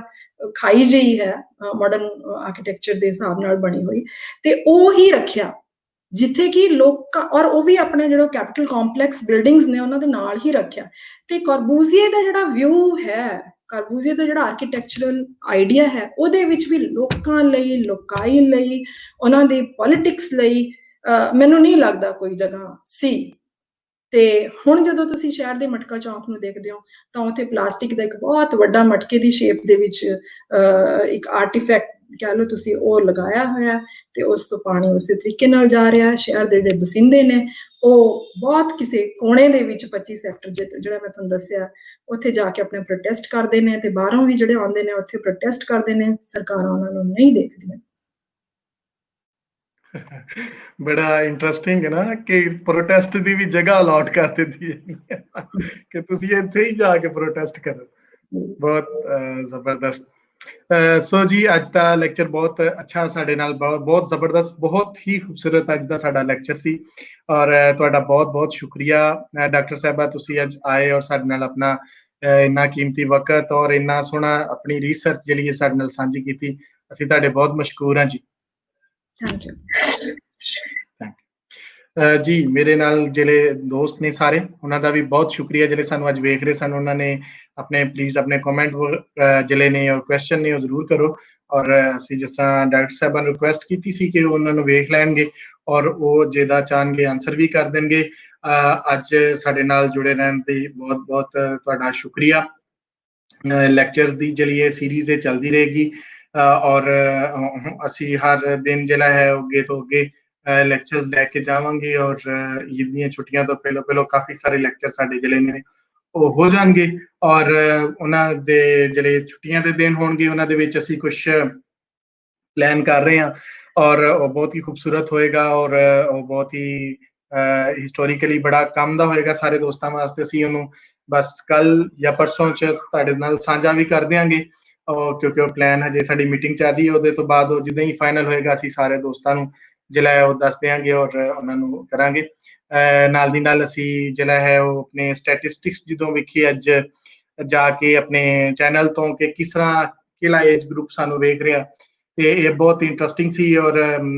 ਖੋਲਾ ਜਿਹੜੇ ਨੇ ਉਹ ਲਾ ਵੀ ਦੇਣਗੇ ਆਪਣਾ ਇਹ ਜਿਹੜਾ ਸਟੈਟਿਸਟਿਕ ਸਾਡੇ ਕੋਲ ਆਏ ਉਹ 18 ਸਾਲ ਦੀ ਉਮਰ ਤੋਂ ਲੈ ਕੇ ਤੇ 65 ਇਅਰਸ ਤੱਕ ਦੇ ਲੋਕ ਜਿਹੜੇ ਨੇ ਉਹ ਗ੍ਰਾਫ ਬੜਾ ਖੂਬਸੂਰਤ ਹੈ ਕਿ ਉਹ ਵੇਖ ਰਹੇ ਨੇ, ਇਹਨਾਂ ਨੂੰ ਇਸ ਸਾਰੀ ਸੀਰੀਜ਼ ਨੂੰ ਵੇਖ ਰਹੇ ਨੇ, ਗੱਲਬਾਤ ਸੁਣ ਰਹੇ ਨੇ ਔਰ ਕਰ ਰਹੇ ਨੇ, ਔਰ ਝਾਕਾ ਲੱਥ ਰਿਹਾ ਹੈ ਆਪਣੀ ਮਾਂ ਬੋਲੀ ਪੰਜਾਬੀ ਚ ਆਪਣੀ ਰਿਸਰਚ ਸਾਂਝੀ ਕਰਨ ਦਾ।